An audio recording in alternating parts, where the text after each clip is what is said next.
A Bíblia em Lucas 9, versículo 51. Nós vamos encontrar aqui um texto muito interessante. Lucas 9, 51. É certo. Está ali o meu. Você quer o meu? Pode pegar. Não. Lucas 9, 51.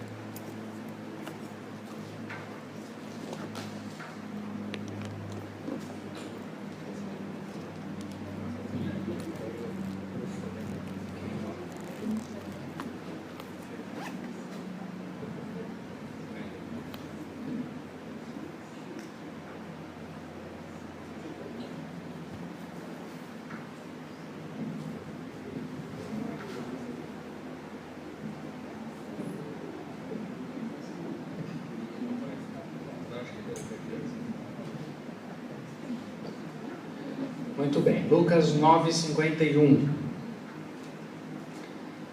É um texto bem interessante, acho que vai nos falar bastante coisa aqui. Aproximando-se o tempo em que Jesus seria elevado aos céus, ele partiu decididamente em direção a Jerusalém e enviou mensageiros à sua frente. Indo estes, entraram num povoado samaritano para lhe fazer os preparativos. Mas o povo dali não o recebeu, porque se notava que ele se dirigia para Jerusalém. Ao verem isso, os discípulos Tiago e João perguntaram: Senhor, queres que façamos cair fogo do céu para destruí-los? Mas Jesus, voltando-se, os repreendeu, dizendo: Vocês não sabem de que espécie de espírito vocês são? Pois o Filho do Homem não veio para destruir a vida dos homens, mas para salvá-los. E foram para outro povoado. O que está acontecendo aqui era uma questão política, uma briga política entre samaritanos e judeus. Os samaritanos são aqueles do povo do norte, a parte norte de Israel. Quando Israel se dividiu, as 10 tribos do norte ficaram juntas e se tornaram o que foi chamado de Reino de Israel, Reino do Norte. E eles são chamados de samaritanos com o decorrer do tempo, porque eles ficam como em Samaria, o seu centro de poder, e eles acabam sendo chamados de samaritanos. O pessoal do sul, dos reinos do sul, os 2 reinos do sul, eles se tornam os judeus, aqueles que ficam com o templo, que ficam com a tradição, e de onde vem Jesus Cristo, vai nascer dessa linhagem do Reino do Sul, e eles começam a dizer, com o passar do tempo, que eles são Israel verdadeiro. Então, os reinos do norte se misturam com muitos povos e perdem a tradição religiosa, e os reinos do sul, os judeus, mantêm a tradição, mantêm o templo, mantêm a teologia, e passam a viver uma relação muito hostil, de muitos problemas, de muita inimizade. Viram povos inimigos.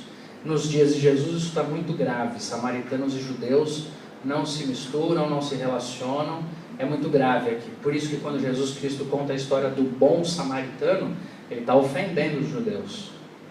Quando Jesus Cristo conversa com uma mulher samaritana, ele está causando um problemão. Então, se você quer seguir Jesus, você tem que estar acostumado com alguém que vai te chocar o tempo inteiro, e ele não liga para a religião, nem para os nossos bons costumes, nem para nada. Jesus, ele causa o que tiver que causar, e ele não se importa com o que a gente pensa. Então, ele não estava se importando com o que os judeus pensavam dos samaritanos e coisa e tal. Aí, ele manda os seus discípulos, alguns dos seus, irem para Jerusalém, e a caminho de Jerusalém eles precisavam passar por um povoado samaritano. E ele pediu para que fossem feitos preparativos para ele passar a noite, para ele descansar. Isso é muito comum. Quando ele chega lá, os samaritanos percebem que se trata de um grupo de judeus, pelo jeito de se vestir, pelo que estão falando e tal, e põe todo mundo para fora da cidade, quer hostilizar, diz que não é lugar deles, faz aquela situação que você pode imaginar entre 2 povos que são inimigos e hostis. Nessa hora, os discípulos Tiago e João, aliás, João é conhecido como o apóstolo do amor, não é isso? Ele que fala tanto sobre amemos uns aos outros, vamos amar uns aos outros. As cartas dele só falam de amor. Ele e o irmão dele dizem para Jesus o seguinte: o senhor quer que a gente faça cair fogo do céu nesses samaritanos aí? Nesses camaradas que estão hostilizando o Senhor e a todos nós? O senhor quer que a gente mande cair fogo do céu? E aqui a grande questão que aparece nesse texto é que esses homens estão reagindo conforme a sua cultura, conforme o seu entendimento e conforme a sua prerrogativa, conforme a bagagem que eles carregavam, que eles acreditavam que eles davam autoridade de eles hostilizarem os samaritanos. Os judeus tratavam os samaritanos como um povo de segunda categoria, os assemelhavam aos porcos e diziam que eles não deviam ser considerados nem gente de verdade. Então era isso. Então o povo pensava assim, a religião dizia isso, os sacerdotes diziam isso, estava tudo certinho. Então eles estão dizendo: esse povo é isso mesmo, é um bando de porco, vamos Senhor, só para que a gente mande cair fogo do céu? Esses homens estão reagindo de acordo com a sua religião. E geralmente a religião faz com que a gente se torne hostil a tudo que é diferente da gente. A gente quer matar, a gente quer eliminar, a gente quer acabar na sociedade, a gente quer dar um jeito de destruir aqueles que são diferentes, aqueles que nos ofendem. E eles estavam sendo dois bons religiosos aqui, o Tiago e o João. Já andavam com Jesus. O detalhe do texto é que diz que já estava se aproximando o tempo em que Jesus iria ser elevado aos céus, ou seja, da sua morte. Portanto, eles já estavam andando com Jesus há 3 anos. Já tinham visto Jesus fazer coisas extraordinárias, já tinham visto Jesus tratar com misericórdia um monte de gente, mas a religião está no coração deles ainda. Quando os samaritanos os ofendem, eles decidem que tudo é possível. Se você ofender a minha religião, eu posso te matar. E aí eles falaram para Jesus, deram a ideia: pô, a gente pode mandar cair fogo do céu? Agora, de onde vem esse negócio? Por que eles falaram isso para Jesus? Porque eles estão citando a Bíblia. Elias pediu isso. Elias, inclusive, já pediu fogo do céu contra não somente os profetas de Baal, mas Elias pediu fogo do céu contra os próprios soldados do rei, que vinham tentando dissuadi-lo a seguir ao rei. Vocês lembram dessa passagem em Reis, no Antigo Testamento? O Elias orou e falou que venha fogo do céu sobre vocês, e queimou todo mundo. Está na Bíblia. O Elias pediu fogo do céu para queimar aquele pessoal do Reino do Norte, do qual ele fazia parte e contra quem ele profetizava.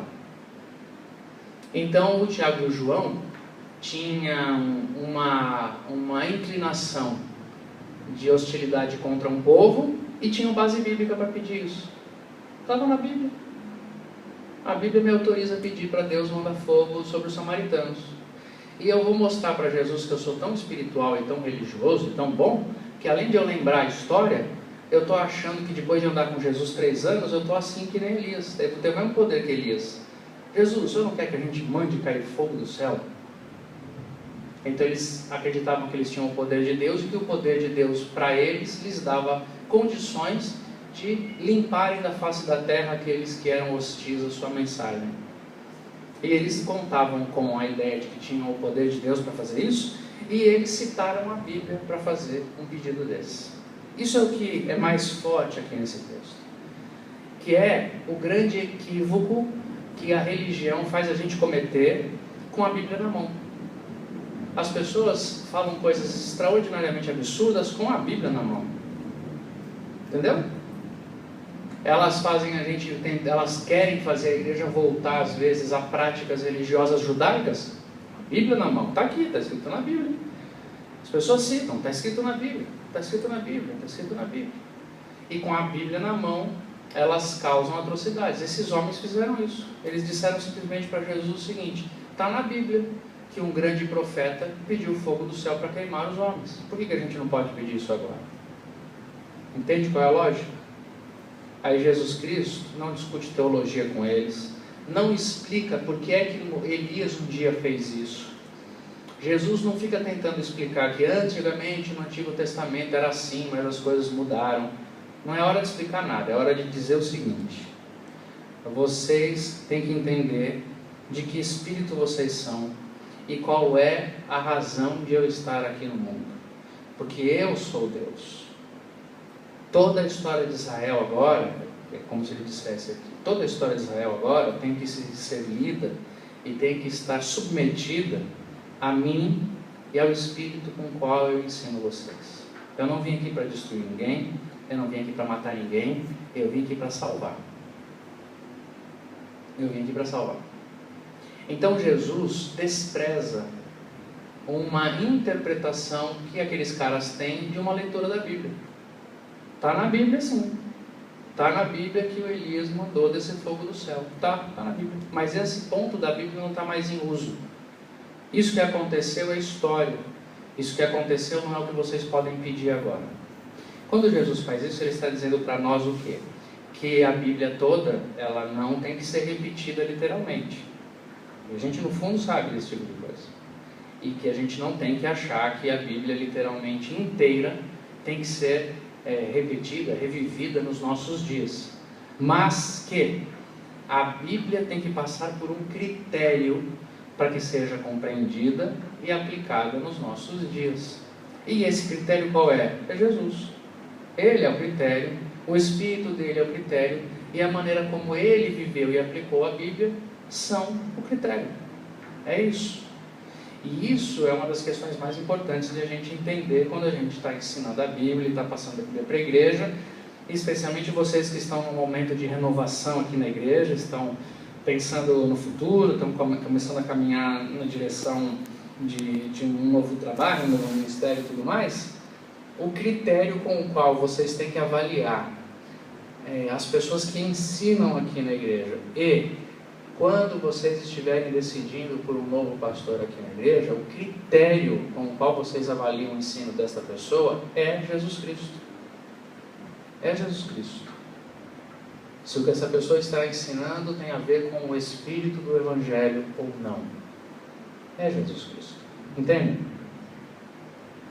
A Bíblia inteira, ela não é um livro que a gente vai abrindo e vai ensinando e vai refazendo caminhos para construir ideias. A Bíblia toda tem que ser lida a partir de Jesus.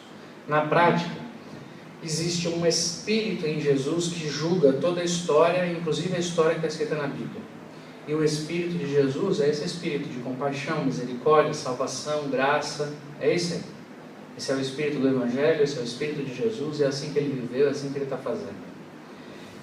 Também, especialmente, bem prático, sendo bem prático, depois eu quero já abrir para perguntas, a gente conversar, a nossa teologia não pode ser feita com base primariamente em outros textos que não nos evangelhos em que Jesus expressa claramente o que tem que ser feito. É assim, por exemplo, nós vamos conversar teologicamente sobre como a igreja canta, se a igreja canta, o que é adoração, o que é louvor. Com base no quê? Nos salmos? Não. Os salmos são canções. Salmos são textos de canções que nos falam de um período da história, especialmente de um homem, embora não seja o único escritor, mas foi o que mais escreveu, um Davi, que era um poeta, um cantor, e que expressava-se cantando no meio do povo, e as suas canções falavam sobre Deus. Agora, quando você for pensar no culto, como é que você faz sua teologia de culto? Como você faz sua teologia de canções? Você vai para Jesus. Para Jesus. Por quê? Porque em Jesus Cristo a gente encontra bases, inclusive muito simples, sobre o que é que Deus espera que seja a nossa adoração. Não no exemplo que acontecia em Israel, porque nós não somos o povo de Israel, nós não estamos no templo de Salomão, só o Macedo que está, nós não estamos.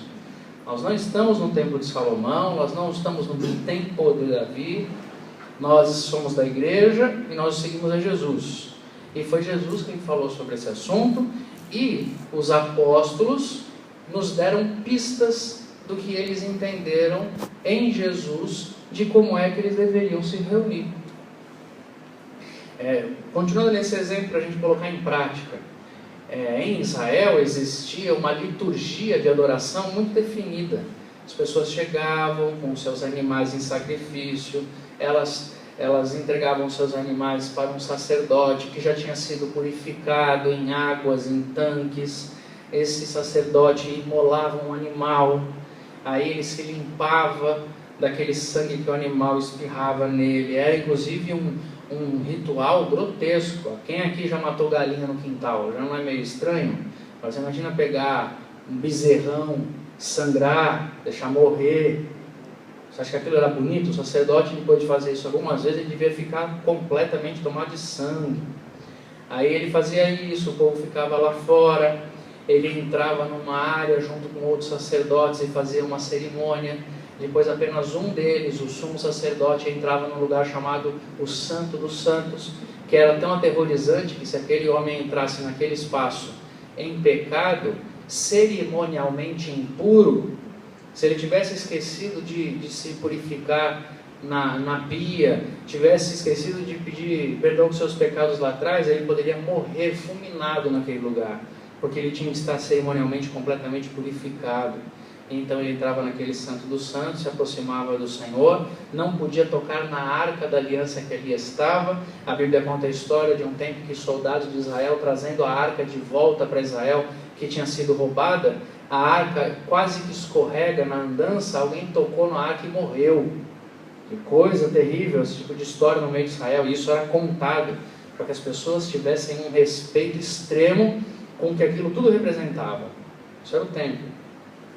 Quando chega em Jesus, não existe mais templo, não existe mais aquela liturgia, não existe mais o sacrifício, porque tudo aquilo simbolizava o próprio Jesus e o próprio Cristo. Quando você vê os apóstolos trabalhando com a questão do que a igreja faz, eles estão tentando normatizar lá o que a igreja faz, como é que a igreja adora. Porque eles não tinham, Jesus não deixou para eles uma liturgia, uma ordem de culto fechada. Eu não sei se todo mundo sabe, mas a ordem de culto que nós batistas fazemos, Jesus não usava com os apóstolos. A gente ganhou isso no decorrer da história, mas tem gente que acha que os batistas receberam de João Batista a primeira ordem de culto no dia que Jesus foi batizado, né? E aí todo mundo cantou glória, glória, os anjos cantam já, por mais um remido entrar no céu. As pessoas algumas acham isso, mas não é. Nós inventamos esse negócio. Então não existia nada disso, eles não sabiam o que eles iam fazer. Aí os irmãos começam a se reunir, mas eles não têm que fazer sacrifício, eles não têm que fazer nada. Aí o apóstolo Paulo começa a falar para eles o seguinte: quando vocês se reunirem, um traz uma palavra de sabedoria, um traz uma palavra de exortação, um traz uma palavra de ensino, uma palavra de línguas, se houver, uma palavra de interpretação, não é isso? Agora tudo seja feito para a edificação de todo mundo. Por quê? Porque eles se reuniam e eles não tinham mais culto para fazer. Eles tinham que se reunir para celebrar a fé. Eles foram aprendendo e desenvolvendo esse tipo de coisa. Então, quando a gente for fazer teologia na igreja, quando a gente for julgar teologias e pensamentos, a gente tem que passar por Jesus, pelo crivo de Jesus. O mandamento no Antigo Testamento falava isso. Ok, sobre esse assunto ele falava isso, mas como é que Jesus fala? Quer ver um outro exemplo clássico? Se você quiser seguir a linha da teologia da prosperidade, que está muito em voga nos nossos dias, e muitos pastores batistas, alguns disfarçadamente, outros declaradamente, entram nesse negócio e saem vendendo esse peixe. Tem que ser rico, Deus vai te abençoar, nada vai dar errado na sua vida, tal. Esse pessoal não consegue falar essas mensagens se lendo textos de Jesus. Não vai conseguir. Eles vão ter que ler textos do Antigo Testamento o tempo inteiro. É a prosperidade do Jó, é a prosperidade do Salomão, é a prosperidade do Abraão, é a prosperidade do José. É só isso aí. Agora, se você abrir Jesus, e Jesus falando coisas do tipo: no mundo vocês vão ter aflições, eu não vim trazer paz para vocês, mas espada, vai ter pai contra filho e filho contra pai. Se você vê Jesus falando: não se preocupem com o que vocês vão comer ou vestir, é o pai que dá para vocês. Se você vê Jesus falando: o dinheiro é um Deus, vocês têm que escolher a quem vocês vão servir, se é o dinheiro ou ao Senhor. Se você lê o apóstolo Paulo falando que porque ele começou a seguir Jesus, ele foi preso tantas vezes, chicoteado tantas vezes.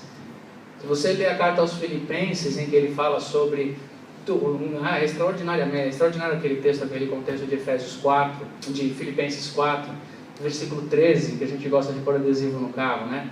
Tudo posso naquele que... E aí o pastor vai para o púlpito e fala: você pode todas as coisas, você pode tudo, você vai ficar rico.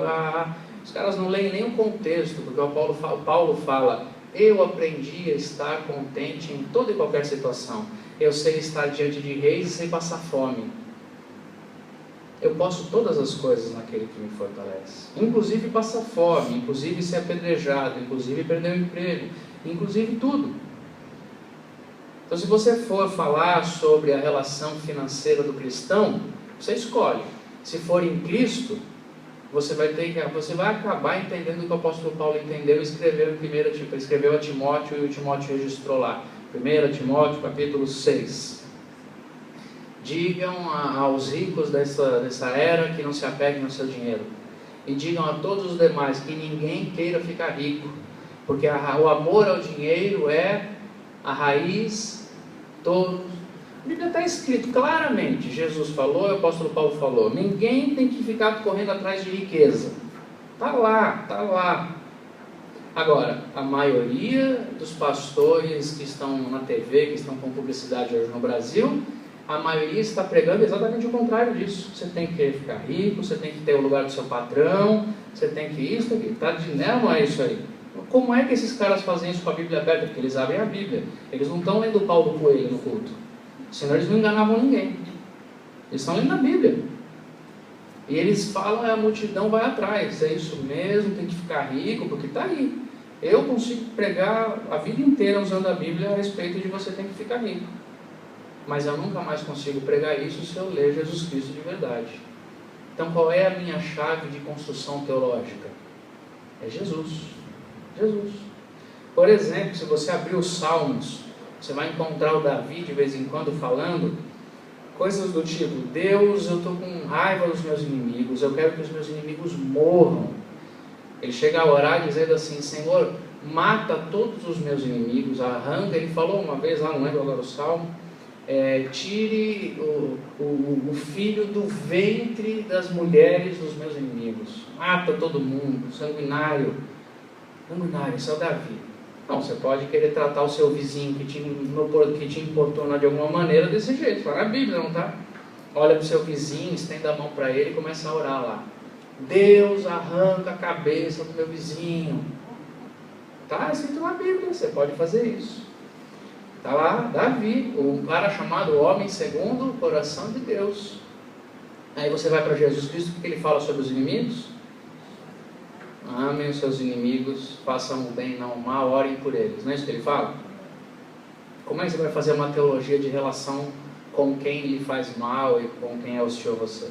Usando Davi e um texto de Davi ou usando Jesus? Usando Jesus. A gente faz teologia através de Jesus. A gente faz teologia através de Jesus. Em tudo.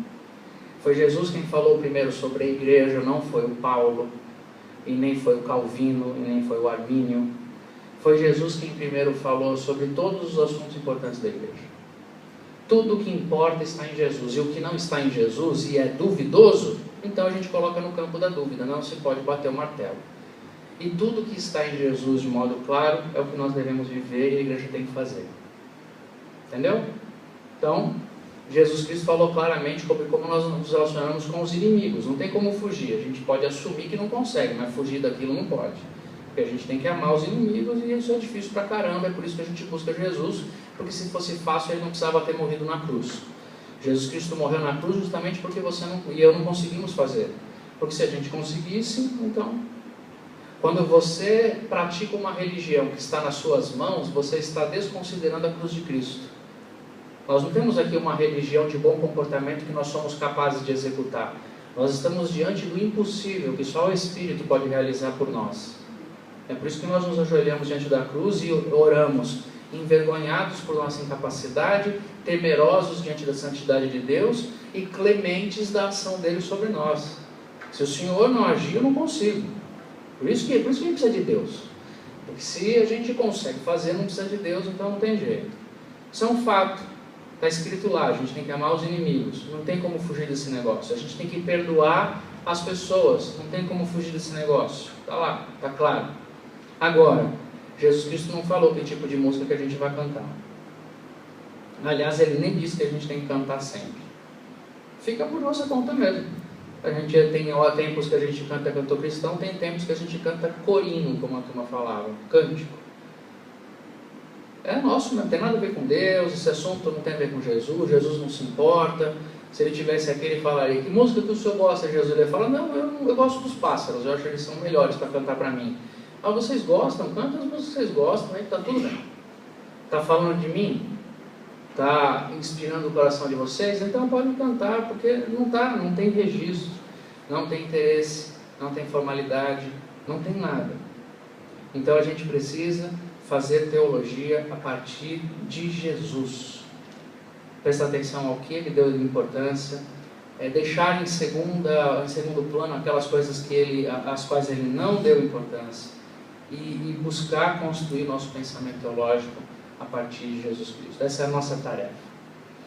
Alguns aqui são professores, estudiosos, gostam de ensinar, por isso aprendem para poder ensinar, estudam para poder ensinar.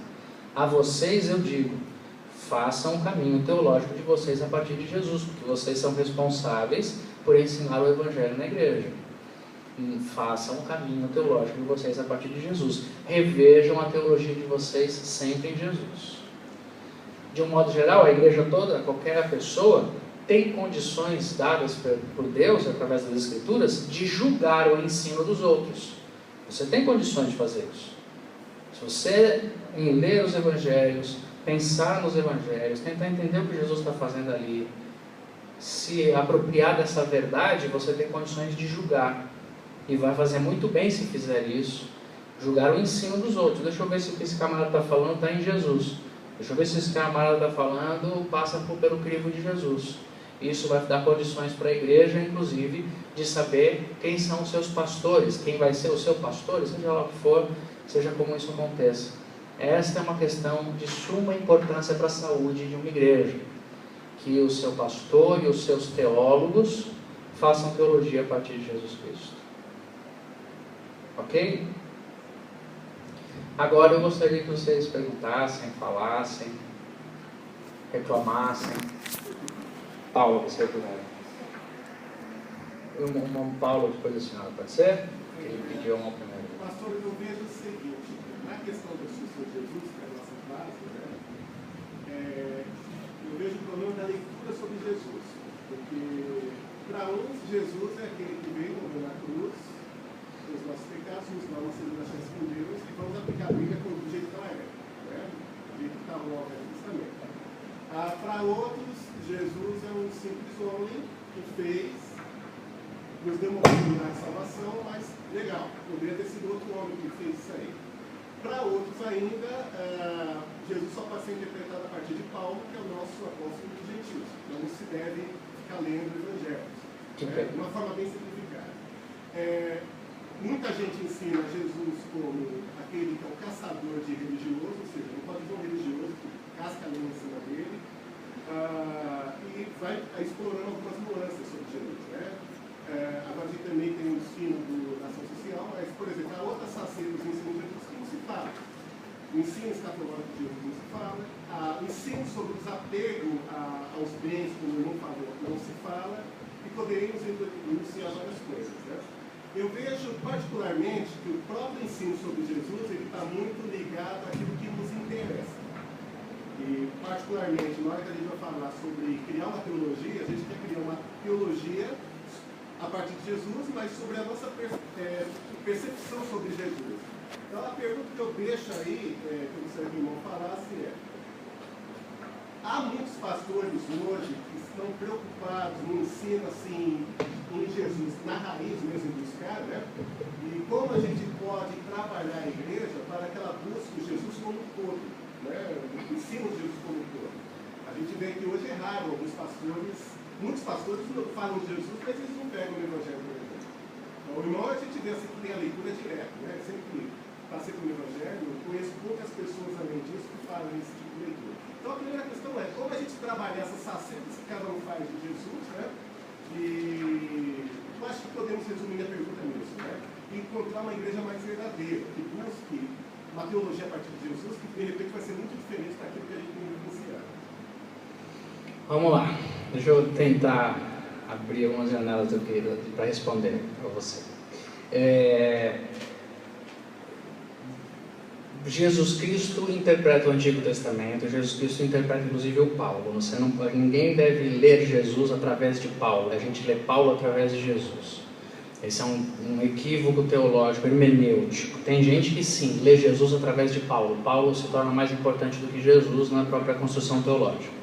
E eu acho que isso é errado e isso cria uma igreja legalista, embora o Paulo seja o homem que bateu na religião, no legalismo.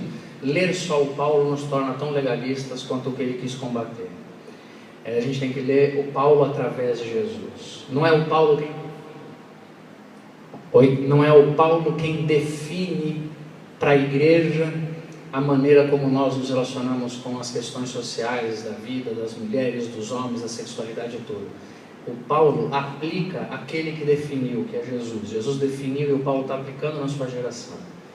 Nós não podemos ler Jesus como alguém que fez alguma coisa, mas que ele fez tudo isso para a gente voltar a seguir o Antigo Testamento. Isso seria um absurdo, porque a base da crença religiosa no Antigo Testamento era uma base da justiça própria. Você faz para Deus se agradar de você. E se você tentar viver desse jeito a Bíblia, você vai estar jogando fora a cruz de Cristo. Porque na cruz de Cristo a gente descobriu que não consegue fazer e por isso descansa nele. Então a gente não deve voltar às práticas do Antigo Testamento. Elas acabaram, se tornaram obsoletas. Hoje de manhã eu lhes falei sobre os dois conjuntos de lei. As leis cerimoniais se tornaram obsoletas, não devem mais ser praticadas. Jesus é a chave de interpretação de toda a Bíblia, de tudo mais, e a própria maneira como ele viveu é a chave de interpretação dele mesmo. A experiência que Jesus Cristo deixou para os discípulos, ela é tão livre de tudo, que nenhuma igreja na história inteira conseguiu ser tão livre quanto Jesus foi. Não conseguiu. Nem a igreja primitiva, nem a igreja protestante, e nem nós vamos conseguir. Tá? Não vamos. Jesus é tão livre, que em nenhum momento ele disse que a gente tinha que se reunir em determinado dia. Jesus não tinha lugar para se reunir. Jesus não tinha formato de reunião. Jesus não tinha horário para reunião. Jesus não tinha cidade que chamava de cidade santa. Jesus não tinha nada. Tenta ler Jesus e tente colocar alguma coisa nele. Você não consegue. Os discípulos tiveram dificuldade. Tanto é que pouco antes da morte de Jesus, ele está falando sobre eu vou para o Pai e tal. O Filipe vira-se para ele e diz: Senhor, mostra-nos o Pai, isso nos basta, mostra alguma coisa, a gente não está aguentando mais, a gente não sabe para onde o Senhor vai. Aí Jesus vira para ele e fala: quem me vê, vê o Pai. Para uma religião acostumada a ver Deus num templo, ver Deus de um jeito cerimonial, e Jesus fala: não, você olha para mim, você está vendo Deus, não tem outro lugar para ver Deus. Então, Jesus é tão livre, que os próprios apóstolos tiveram muita dificuldade de colocar na prática isso aí. O modelo que os apóstolos, inclusive, tinham de igreja era a sinagoga, era o modelo mais leve que eles tinham. E muito do que está acontecendo no Novo Testamento é meio imitação do que acontecia na sinagoga. Acontecem algumas coisas, o formato da reunião ali segue um pouco o formato da sinagoga, porque eles não sabiam o que fazer. Era muito livre. Então, não há igreja, com isso eu quero dizer que não há igreja que consiga colocar em prática, na sua estrutura, na sua forma, tudo o que Jesus falou, ou integralmente o que Jesus falou. Não dá. A gente sempre vai criar algo de nós que vai ser muito humano, próprio da nossa cultura, e que não necessariamente deveria existir. Ponto, é isso aí. A grande questão que a gente tem que fazer e isso que a gente cria são as nossas tradições. Quer ver um exemplo? Nós nos reunimos aos domingos para fazer um culto. Alguns cultos são mais formais e outros mais informais. Alguns cantam músicas mais antigas e mais clássicas e outros cantam músicas mais modernas. Mas são cultos. A gente se reúne, faz uma oração, canta canções, tem uma mensagem, se encontra e vai embora. Tá certo isso? Tá. Foi Jesus que inventou isso? Não. Não foi ele. Isso foi um desenvolvimento histórico. Tá ok? Isso é nosso. Está errado fazer isso? Nem sempre. Nem sempre. Às vezes está certo, às vezes está errado, às vezes está certo. Depende da motivação, depende do que está sendo feito, depende do que está sendo ensinado. Então a gente não consegue ser tão livre quanto Jesus. Jesus era tão livre que ele não precisava de lugar, ele ia andando pela rua e as pessoas chegavam perto dele. A gente não consegue fazer isso, você trabalha, eu trabalho. Não dá pra gente simplesmente falar o seguinte: pessoal, vamos ficar andando aí pelo bairro, quando a gente se encontrar a gente ora na esquina. Dá pra fazer isso? Não. A gente precisa de um horário para se encontrar, precisa de um prédio, precisa de ventilador, a gente precisa dessas coisas, somos gente. Agora, isso aqui é fundamental para que se exista fé em Jesus? Não é. Já que não é fundamental, então é permitido, Se é permitido, então como é que a gente faz? Sabe qual é o exercício que a gente tem que fazer? A gente pega as próprias tradições e fica o tempo inteiro trazendo para Jesus para ver se a gente não está ofendendo ao Evangelho, se a gente não está se perdendo do Evangelho. Porque as nossas tradições, o nosso jeito de ser tem que ser flexível e imutável. Então, nessa geração nós estamos cantando canções que falam sobre Jesus, que ensinam o Evangelho, que agradam e inspiram as pessoas. Então está tudo bem. Agora, se a gente começar a cantar canções que não ensinam o Evangelho, então nós estamos fazendo uma coisa que está indo fora do que Jesus queria, entendeu? A gente reavalia. Então a gente tem que avaliar o tempo inteiro. Avaliar o que está fazendo, avaliar a pregação. O que nós não podemos fazer é decretar sagrada uma experiência humana, histórica e circunstancial. Só isso que a gente não pode fazer. De tal maneira que a gente tem que avaliar o seguinte: há 100 anos atrás a igreja funcionava muito bem com a escola dominical, com muita gente reunida em várias salas no domingo, em que as pessoas ficavam pela manhã 5 horas e depois iam almoçar, iam fazer evangelismo, depois voltavam às 5 horas para a reunião de treinamento, depois saíam da igreja às 10 depois de comer a pipoca na cantina. Tá certo? Era assim que a igreja funcionava. E aí a gente olha para isso e fala: isso é a igreja do Senhor. Vocês, que essa geração de hoje em dia, que não vem direito na igreja, vocês não são mais do Senhor. Não tem nada a ver. Acontece que aquilo funcionava para uma geração que tinha uma agenda muito menor do que essa geração, que tinha uma disposição completamente diferente do que essa geração e que tinha um acesso muito limitado às informações bíblicas. Então isso era importante para aquela geração. A gente não pode sacramentalizar, dizer sagrado é o horário, sagrado é o formato, sagrado é o cantor cristão. Nada disso é sagrado. Isso tem que estar sempre sob júdice. Funcionou por um tempo, não funciona mais, então vamos mudar. Porque o que não pode deixar de existir é a mensagem do Evangelho.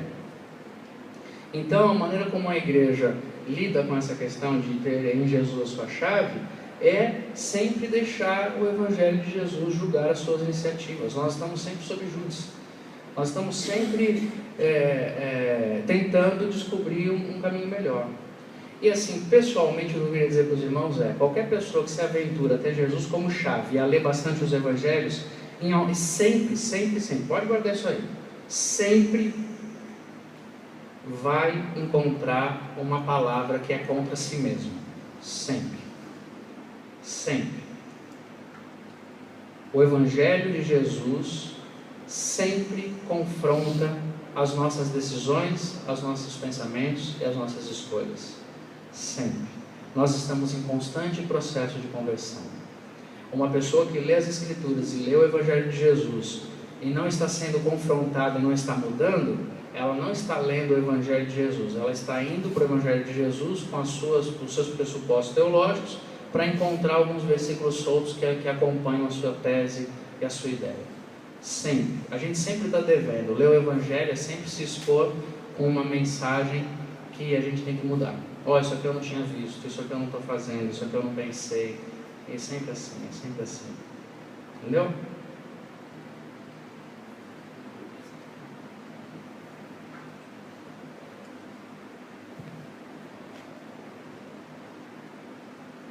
Pastor, eu gostaria de saber em que momento o Antigo Testamento e o Novo andam juntos, ou se isso não existe. Existe sim. O Antigo Testamento, ele traz muita informação e muitas questões importantes do ponto de vista espiritual, de princípios espirituais, e quando esse Antigo Testamento está sendo lido a partir de Jesus Cristo. Por exemplo, eu posso pegar a história do Gênesis, a história do José, e eu vou contar a história do José para os irmãos numa leitura somente veterotestamentária, somente no Antigo Testamento. Eu leria o texto de José e diria: José foi um homem que Deus abençoou e Deus falou que ele ia prosperar, e os irmãos dele fizeram coisas ruins com ele, passou por situações difíceis, mas ele foi fiel e ele prosperou no final. Pronto, essa é a história de José. E eu ainda pego essa história de José e ensino para os irmãos nessa hora o seguinte: você vai prosperar, vai dar tudo certo na sua vida, porque se aconteceu com José, vai acontecer com você. Pronto. Agora eu posso, lendo Jesus, conhecendo a história de Jesus, voltar a ler a história de José e extrair da história de José, não os acontecimentos circunstanciais, querendo que eles se repitam, mas encontrando princípios. A coisa mais importante da história de José foi o perdão que ele ofereceu para os irmãos no final da vida. Entendeu? E é isso que a gente encontra em Jesus Cristo. E aí eu volto para o José e releio José a partir de Jesus, e eu vejo que José é um tipo de Cristo. José é aquele que foi desprezado pelos irmãos, como Jesus Cristo, que recebeu todo o desprezo da humanidade, nós, os seus irmãos, que queríamos matá-lo. Como Jesus Cristo contou numa parábola do Novo Testamento, um homem mandou o seu filho e os lavradores do seu campo tentaram matar o seu filho. Lembram disso? Jesus fala: vocês mataram os profetas e tal. Então, José se torna um tipo de Cristo. A história dele ganha princípios espirituais. E Jesus, aquele que tendo sido desprezado e rejeitado pelos seus irmãos e maltratado e tudo, como também foi José, ele viveu, ele ensinou a perdoar e ele perdoou, assim como aconteceu na história de José. Então, o Antigo Testamento é cheio de elementos de Jesus. Eu abro Gênesis, eu consigo pregar o Evangelho só usando Gênesis, eu não preciso nem citar necessariamente o Novo Testamento, porque eu já conheço Jesus, já conheço a história, já conheço o Novo Testamento. Eu costumo dizer para as pessoas que se você tirar a Bíblia inteira das minhas mãos e me deixar Gênesis de 1 a 11 só, eu prego o Evangelho inteiro aqui em Gênesis de 1 a 11, a existência inteira, sem usar os textos, do Novo Testamento, claro, porque eu já conheço os textos. Com Jesus em mente, com o Evangelho em mente, é que eu volto para Gênesis. E aí o Gênesis ganha profundidades que antes não tinha. Porque sem Jesus eu volto para o Gênesis e eu fico mais preocupado se Adão e Eva eram ruivos, loiros, brancos ou negros. Eu fico preocupado se o que o Adão usava era alface, a selga, depois da queda, para cobrir a nudez dele. O que era? Entendeu? Eu fico preocupado com quantos animais Noé colocou na arca, se ele colocou pulga ou não, se os dinossauros morreram naquele momento. A Bíblia começa a ganhar esse interesse. Eu volto para a Bíblia e falo: deixa eu ver, a maçã, o fruto foi maçã ou foi jaca? O que será que foi? E que ele gostou? Deve ser, não é fruto ruim, é fruto bom, né? Então o que é que você gosta? Gosta de amora? Gosta de maçã? A gente inventou que foi maçã. Então, a gente fica preocupado com essas coisas. Mas aí eu vou para Jesus, vejo Jesus, leio Jesus, percebo Jesus, entendo o Evangelho, eu volto para o Gênesis. E no Gênesis Jesus está sendo revelado desde o início, o tempo inteiro. Façamos o homem à nossa imagem e semelhança. À luz do que Jesus revela, de que eu e o Pai somos um, e o Espírito, que é o próprio Deus, vai habitar vocês. Aquele façamos o homem à nossa imagem e semelhança ganha outra dimensão. Porque façamos. Sem Jesus, aquilo é só um plural literário, como os hebreus gostam de dizer. Mas com Jesus, aquilo ganha significado. Porque o evangelista João disse que no princípio era o Verbo, e o Verbo era Deus, e o Verbo estava com Deus no princípio, e nada foi feito sem que Ele fizesse. Ele fez todas as coisas, o próprio Jesus. É Deus dizendo na Trindade: façamos. Isso é extraordinário. Então eu volto, lendo Jesus, eu volto para o Gênesis, eu vejo o Senhor providenciando roupas para o casal que se viu nu. E a linguagem da Bíblia sobre a nudez é indignidade. É por isso que eles tinham vergonha, eles se viram indignos, eles se viram sem roupa, eles estavam sem a proteção, sem a dignidade. Foi assim que eles se viram. E aí nós descobrimos que o Senhor Criador fez roupas para eles de couro de animais, de peles de animais, está certo? Não foi lá que está escrito em Gênesis? Foram peles de animais. E a questão é, para você fazer roupa de pele de animal, você tem que fazer o quê? Tirar a pele do animal. Como é que você tira uma pele de animal? Ele tem que morrer. Você mata um animal para que aquele animal morto devolva a dignidade para o ser humano. Aquilo é declaração evangélica, do Evangelho. Jesus Cristo é o Cordeiro de Deus que tira o pecado do mundo. Lá em Gênesis já tem Jesus, entende? Hoje de manhã a gente estava conversando, alguém me perguntou sobre como é que no Antigo Testamento as pessoas eram salvas ou se eram não. As pessoas ouviam essas histórias e entendiam pela fé algo misterioso. Já está sendo revelado. E por aí vai. E esse link das histórias de Jesus com a Bíblia, com o Antigo Testamento, Jesus fez e os apóstolos fizeram o tempo inteiro. O tempo inteiro eles estão fazendo links de Jesus com Davi, Jesus com os profetas. Para eles, todo o Antigo Testamento ganhou outra dimensão quando eles entenderam Jesus. Eles começaram a reler o Antigo Testamento. Aliás, era a Bíblia que eles tinham. O Novo Testamento veio para nós. O Paulo não lia o Novo Testamento, foi ele que escreveu. Então, o que eles liam? No Antigo Testamento. Eles começaram a reler a partir de Jesus. Aí eles falaram coisas extraordinárias. Eles se reuniam e falavam: lembra daquele salmo que o Davi falava que o corpo dele não ia sofrer a putrefação da morte? Não é possível, porque Davi morreu e ele morreu. Ah, mas Jesus ressuscitou. Davi estava falando de Jesus. Aí eles começaram a citar isso aqui. Lembram que Isaías falou que a virgem ia conceber? Lembram que Joel falou que o Espírito ia descer sobre toda a carne? Está vendo como o Antigo Testamento se aplica?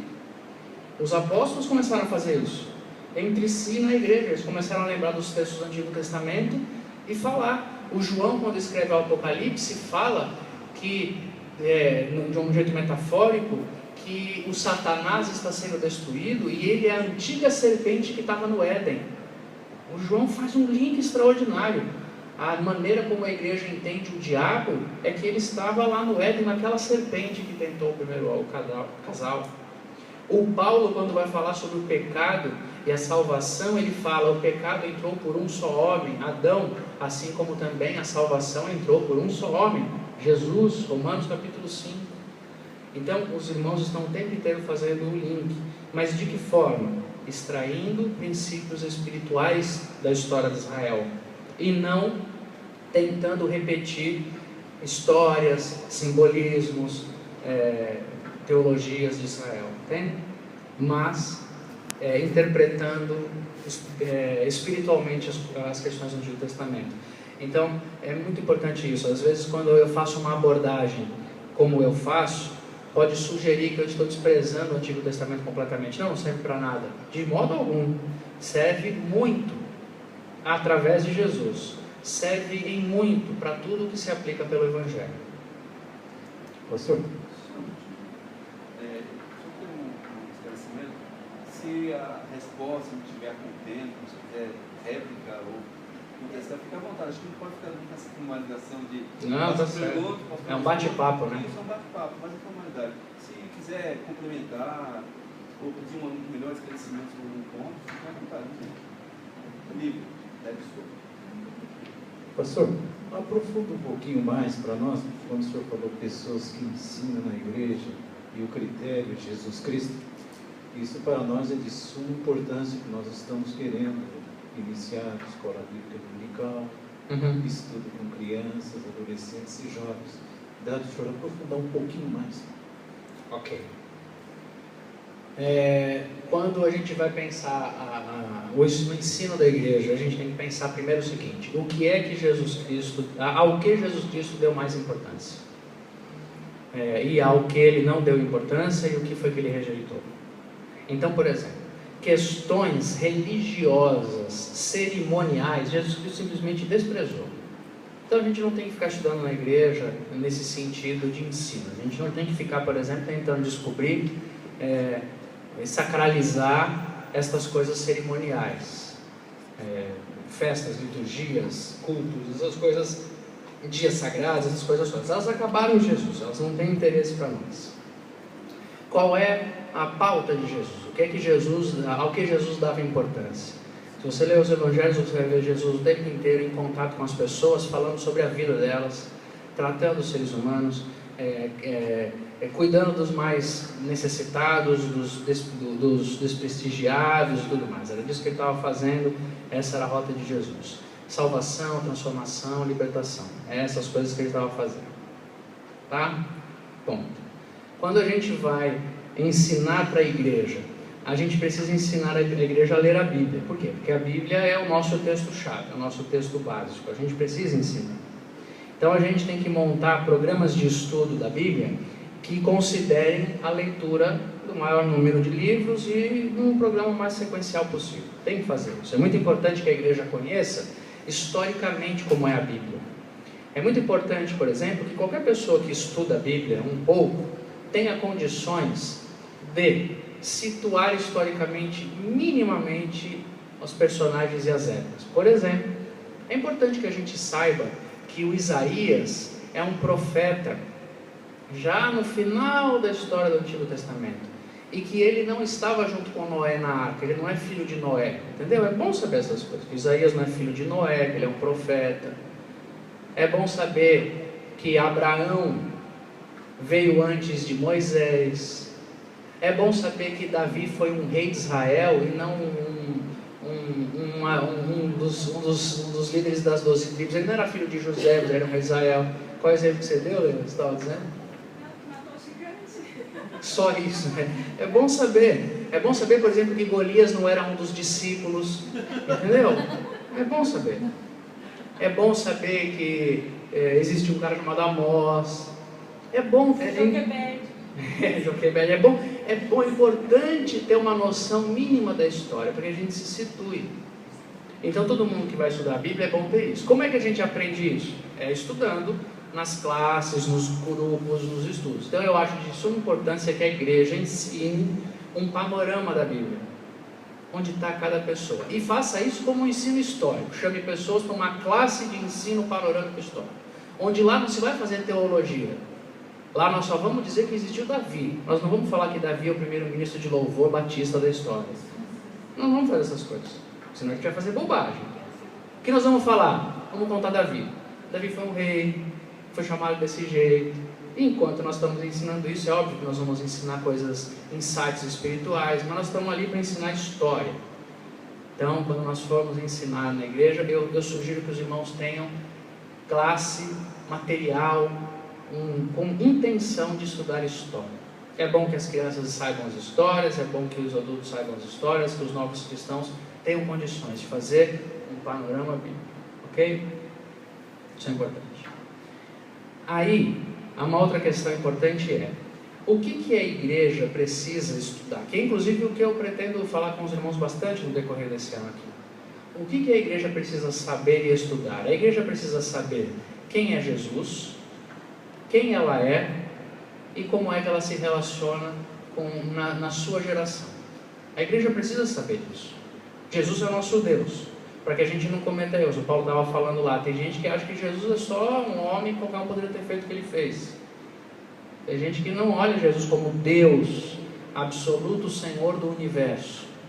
E quando a gente esvazia Jesus do seu senhorio, a gente corre o risco de achar que Moisés é mais importante que ele.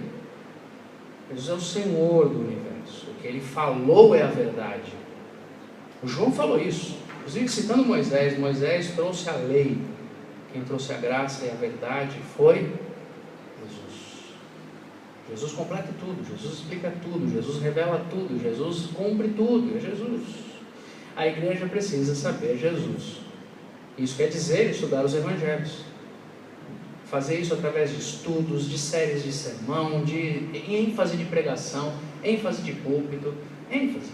Paulo falou, ele me vê pregando algumas vezes, eu prego muito nos evangelhos. Sabe por que eu prego tanto nos evangelhos? Não é porque eu não gosto do Antigo Testamento, eu gosto um bocado. Eu tenho um amigo que diz que ele gostaria de me ouvir pregando mais no Antigo Testamento, porque quando eu prego no Antigo, eu faço esses links com o Novo, né? E tem muita história, e é bacana. Eu acho legal também, gosto muito. Mas por que é que eu dou tanta ênfase ao Evangelho, ao Novo Testamento e a Jesus falando?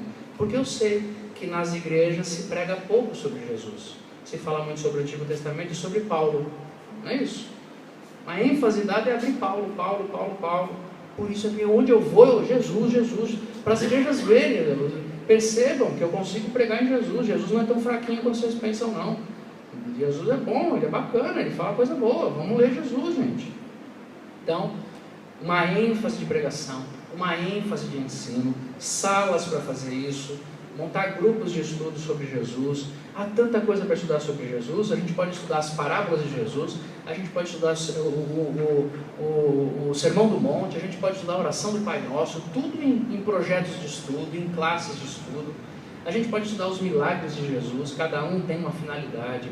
As parábolas de Jesus, cada um conta uma verdade espiritual. A gente pode, entendeu? Jesus, ensine Jesus para a igreja, ensine Jesus para a igreja.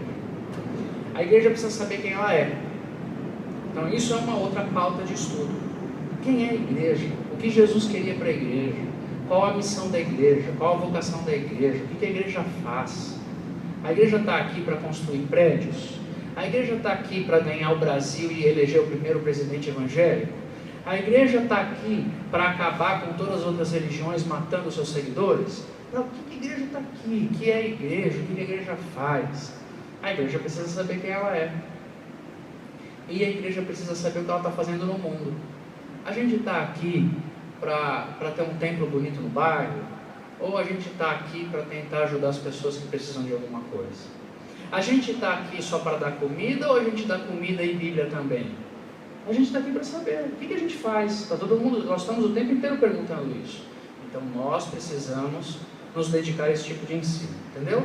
Então eu acho que a base, o básico, se alguém me pedisse, me dê temas para construir um currículo básico de escola dominical, de pequenos grupos, do que fosse, eu diria: panorama bíblico, quem é Jesus, quem é a igreja e o que a igreja faz. E eu vou dizer para os irmãos, com esses temas que eu dei aqui, se vocês trabalharem nisso, vocês vão ter material de pesquisa para ensinar 10 anos sem se repetir. Tem muita coisa e tem muita coisa para a gente estudar. Tem muito livro, dá para a gente criar coisas, dá para fazer muita coisa. E eu espero poder ajudá-los mais ainda no decorrer desse ano para elaborar coisas assim. Então eu acho que é isso. Eu acho que, não sei se eu respondi ali. Pegando esse Natan, link, depois o Marcos. só vou pegar o link dele um pouquinho, tá?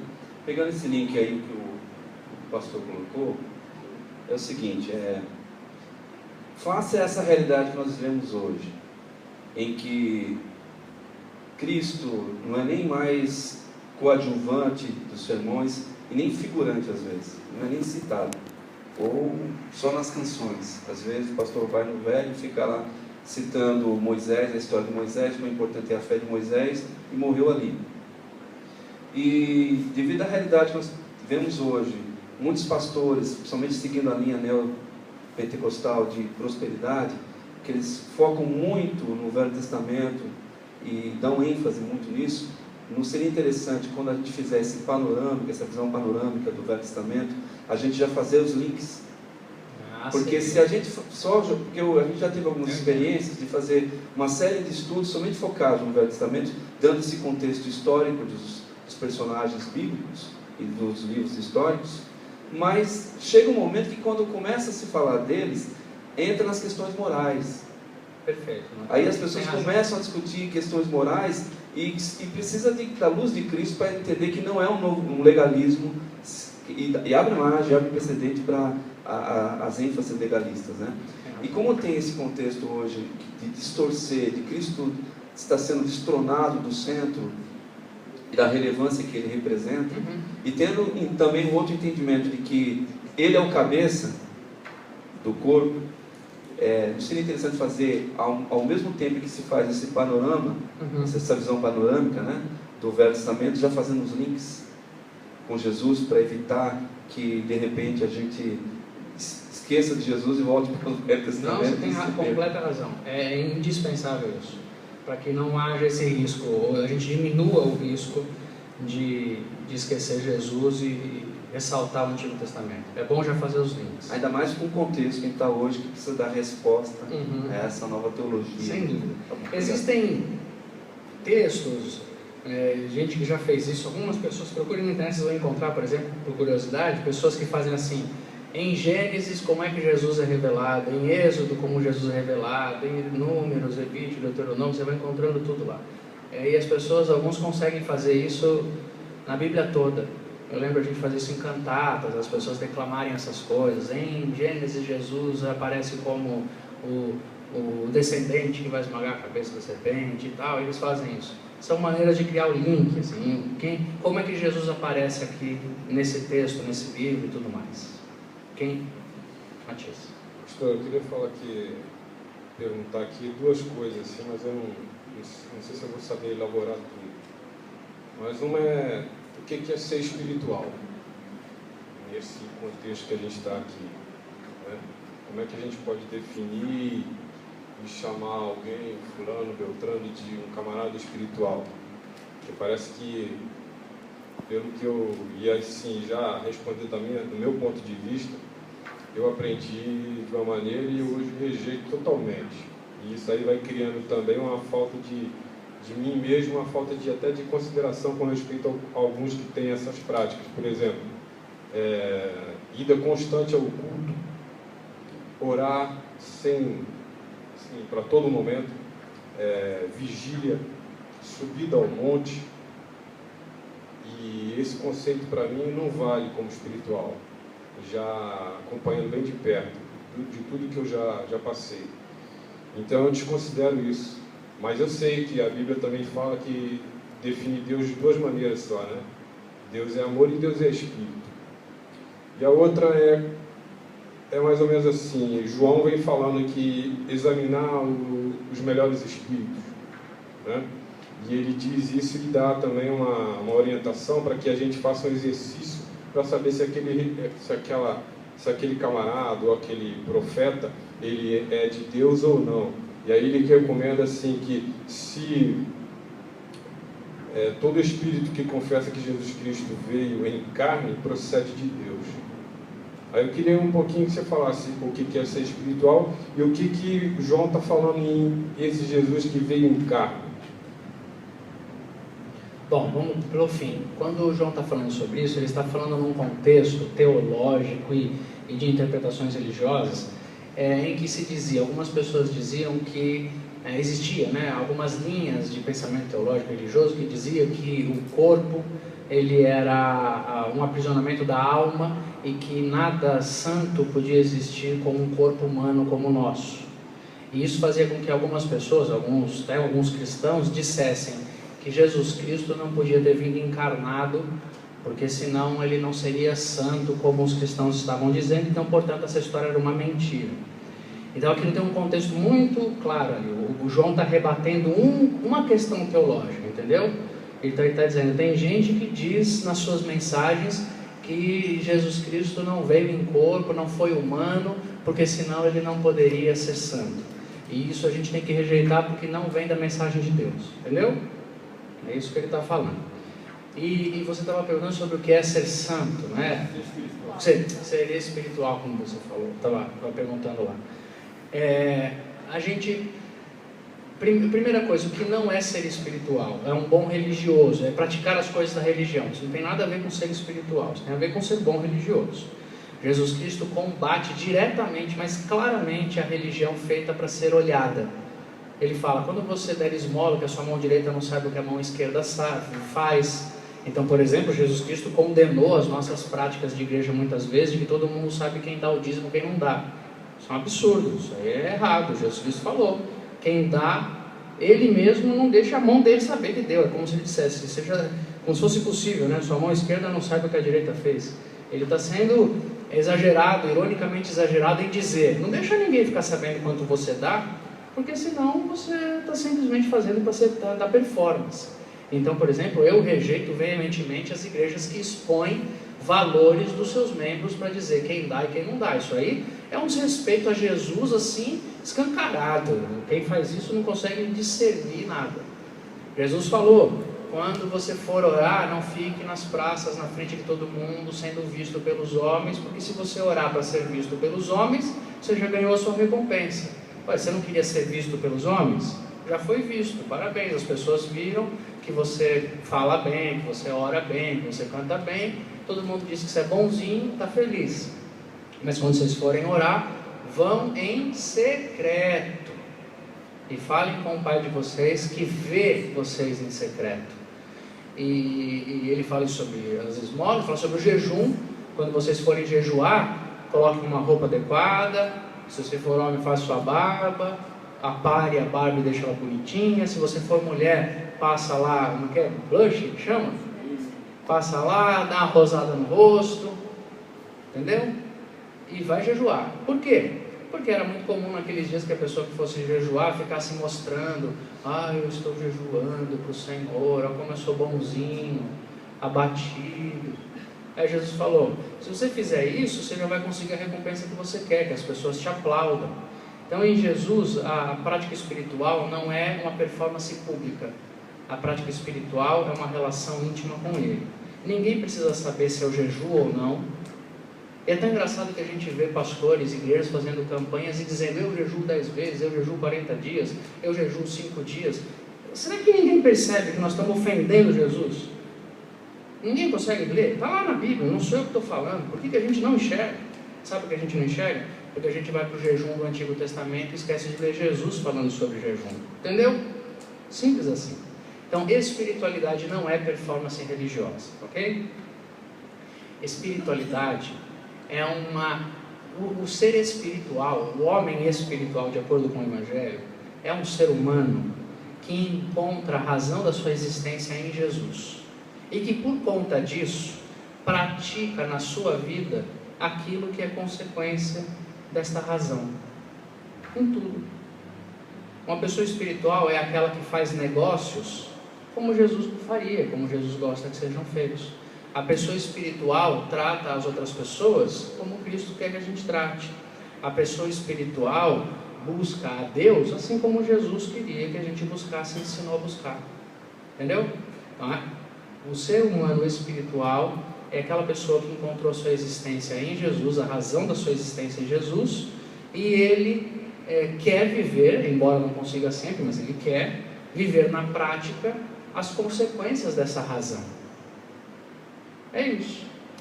E aí, para ser bem prático, se eu encontro a minha existência em Jesus, para ser bem prático, basta eu olhar para Jesus, ler Jesus, conhecer os evangelhos, para entender o que ele quer que eu faça. Como é que Jesus quer que eu trate as pessoas, como é que Jesus quer que eu trate o dinheiro, como é que Jesus quer que eu trate os meus relacionamentos, como é que Jesus quer que eu trate o meu corpo. Está aqui, entendeu? Aqui. Ser espiritual é viver aquilo que Jesus quer, porque Ele é a razão da nossa existência. Sabendo que nós somos pecadores, vamos falhar, e que apesar disso queremos viver, e portanto vamos acertar bastante também, porque queremos viver Jesus. E quem quer viver Jesus vai fazer algumas coisas certas, não tem como não fazer. Entendeu? Então isso é ser espiritual. Deixa eu só consultar um pouquinho os irmãos. São 5h25. Como é que nós podemos organizar aí? Deixa eu terminar. O pessoal do ensaio, vai ter que ensaiar? A equipe? Não? Está livre? Então segue. Até às 18, não atrapalha? Para mim, que horas começa o culto? Às 19, então esse estou com receio, irmão. Não, para mim eu sigo aqui até 19 alguém vai ficar. 15 para 6. 15 para 6, tudo bem? Nada, põe 6 horas pelo menos. É. Deixa eu dizer uma coisa para os irmãos, eu vou vir aqui uma vez por mês só. Hoje é dia de crente não tomar banho antes de vir para o culto da noite. Ué, vamos aproveitar o nosso tempo. Segura as pontas aí. Vamos nos suportar. Né? Podem me sugar hoje, nós estamos aqui uma vez por mês. Show. Agora, se vocês estiverem cansados de mim, a gente pode acabar agora já e está resolvido. Pastor Alexandre. Só o seguinte, vamos tentar, não sei, eu sei que os irmãos ficam à vontade nessa questão aqui, mas vamos tentar focar um pouco na questão da liderança, nessa construção da liderança, nessa unidade. Talvez a gente entrando em assuntos um pouco mais focados, fica melhor para a gente contextualizar o trabalho com esse trabalho prático. Perfeito, Antônio. Pastor, como promover diálogos que trabalhem nossas divergências e que eliminem, se não na totalidade, né, os conflitos de interesse, né, certos partidarismos que existem na igreja? Por exemplo, a questão do Antigo Testamento, o senhor deixou bem claro. se tivesse pessoas aqui que talvez tivessem um conceito diferente do seu entendimento do Antigo Testamento, talvez já tiraria isso da cabeça. O senhor realmente considera os dois tomos, o primeiro e o segundo volume. Então, pastor, como promover esse diálogo? Isso já é uma questão até que nós estamos trabalhando no nosso chamado quadrante. O senhor já tomou conhecimento também. Bom, eu acho que vocês já estão fazendo isso. Promover esses fóruns, promover uma pauta de temas para pregações durante o ano aqui na igreja. Como é que a gente ajuda a igreja a pensar teologicamente? É falando teologicamente. Então a gente tem que criar esses fóruns, estudar, pensar, ensinar, pregar. Esse tipo de atitude, de pregar o Evangelho, de pregar essa que vocês estão entendendo que querem passar para a igreja, isso vai colaborar com a nossa tarefa de ensinar e diminuir problemas e discordâncias, mas nós nunca vamos conseguir na igreja eliminar completamente as diferenças de pensamento, as diferenças de entendimento e esse tipo de coisa. Isso não é possível. Nem no grupo de Jesus isso é possível. Vamos lembrar uma coisa, Jesus Cristo ficou 3 anos andando com aquele pessoal, eles não ouviam o sermão, eles viam o sermão acontecendo na frente deles. E quando eles chegaram nos últimos dias, na última semana de Jesus, eles não tinham entendido quase nada sobre o Espírito Santo, sobre a morte de Jesus, sobre a volta de Jesus, sobre o que eles tinham que fazer. Quando Jesus Cristo foi preso, eles fugiram. Estou certo ou estou errado? Então nem Jesus deu conta de fazer a turma entender o que ele estava dizendo completamente. E ele ainda disse naquele dia o seguinte: eu vou mandar o Espírito Santo, e é o Espírito quem vai fazer vocês lembrarem do que eu estou falando, e depois disso vocês vão entender. Perfeito, Jesus morreu, ressuscitou, o Espírito veio sobre todos eles, não é? Pentecostes, o Espírito veio sobre todos que estão ali, todos falam línguas e se entendem, a coisa extraordinária acontecendo ali e tal. A igreja começa, a gente se convertendo, que igreja maravilhosa. O apóstolo levanta e prega, milhares se convertem, prega amanhã mais milhares se convertem, igreja crescendo, igreja maravilhosa, a igreja primitiva é maravilhosa, não é? A gente ouve tanto pastor falando, vamos voltar à igreja primitiva, uma igreja boa, em que todo mundo tinha tudo em comum, em que não deixava ninguém faltar nada, comiam um pão em casa, não é isso que está escrito em Atos 2 e Atos 4? Era ou não era? Que lindo, né? Aí você abre Atos 5 e conta a história do casal que tentou enganar Deus e morreu fulminado na igreja. É a igreja primitiva. Aí você abre Atos 6 e nasce o primeiro problema lá da igreja de distribuição de cesta básica. Os irmãos judeus que viviam no mundo, no Império Romano disperso, começaram a reclamar que os irmãos judeus de Jerusalém estavam sendo favorecidos na distribuição. Eles foram bater no gabinete do apóstolo lá. Vamos falar com os apóstolos, você tem que resolver, porque aí na cesta básica que a gente está distribuindo aqui, o pessoal de Jerusalém pega tudo e deixa nada para a gente que veio de longe. Aí os apóstolos falam assim: pelo amor de Deus, eu tenho que me preocupar com a Bíblia e com a oração. Vamos eleger diáconos, é para isso que os diáconos nasceram, para resolver o problema da igreja. Vamos eleger diácono aí, gente séria, que resolva esse problema da cesta básica aí, porque eu tenho que pregar o Evangelho. Eu vou ficar aqui preocupado se você pegou mais feijão que a irmã Maricota que pegou sua farinha? Vocês estão de brincadeira. E aí os apóstolos tiveram que reagir. Então é a igreja de Jesus e a igreja dos apóstolos. Você quer mais ainda? A gente analisando com mais cuidado os textos e analisando a história, nós vamos perceber, coisa que os historiadores e os teólogos foram falando no decorrer da história do cristianismo, nós vamos perceber que o apóstolo Paulo entrou em rota de colisão com o apóstolo Tiago e mais outros apóstolos. Porque o Tiago, assim como o Pedro e mais uns outros caras, eles eram extremamente judaizantes, eles queriam trazer de volta para impor sobre a fé dos gentios práticas do judaísmo, circuncisão e coisa e tal. E o Paulo fala, não precisa, isso não é o evangelho não é voltar à prática do judaísmo. O Paulo fala claramente aos Gálatas, dizendo o seguinte: eu enfrentei o apóstolo Pedro face a face e disse para ele que ele estava agindo de uma maneira incoerente. Porque quando Pedro estava com os gentios, ele falava que está tudo bem. Quando chegavam os judeus, ele começava a dizer que não podia, que tinha que fazer circuncisão. Aí o apóstolo Paulo chegou para o Pedro e falou: tu é moleque, tira essa farda. Entendeu como é que é? O apóstolo Paulo confrontou o Pedro ali e falou: não é assim não, Pedro. Está lá na Bíblia isso daí. É que a gente tem muito pudor, né? É o São Pedro e o São Paulo, né? Os apóstolos de Cristo. Eles brigaram. Eles tiveram tantas crises que em Atos 15, o Tiago, que era uma figura proeminente ali dos apóstolos, mandou chamar o Paulo e o Barnabé: pode voltar para cá. Volta para cá, porque eu não sei se vocês estão pregando ainda não, mas eu estou ouvindo falar que os gentios estão se convertendo aí. E o Tiago achava que eram só os judeus que iam se converter. Olha que interessante, o cara andou com Jesus o tempo inteiro, não tinha entendido. Aí o Paulo falou: não, os gentios estão se convertendo, os caras estão recebendo o Espírito Santo. Aí o Tiago falou: bom, então continua pregando, mas diz para eles se absterem de carnes sacrificadas e tal. Tentou dar uma cartolada lá e tal. Aí o Paulo lá na frente vai falar o seguinte: eu fui chamado fora do tempo, eu sou um apóstolo chamado fora do tempo, e quando Jesus me ensinou, ele mesmo se revelou para mim, e eu não fui a Jerusalém pedir permissão para nenhum outro apóstolo para pregar, eu preguei porque Cristo mandou. Eles estão em conflito, entendeu? Então assim, conflitos dentro de uma igreja, conflitos numa geração, conflitos de interesse, de ideia, nós sempre vamos ter. Como é que a gente resolve isso? Sabe como a gente resolve? Não, né? Como é que se dá um caminho natural de uma igreja?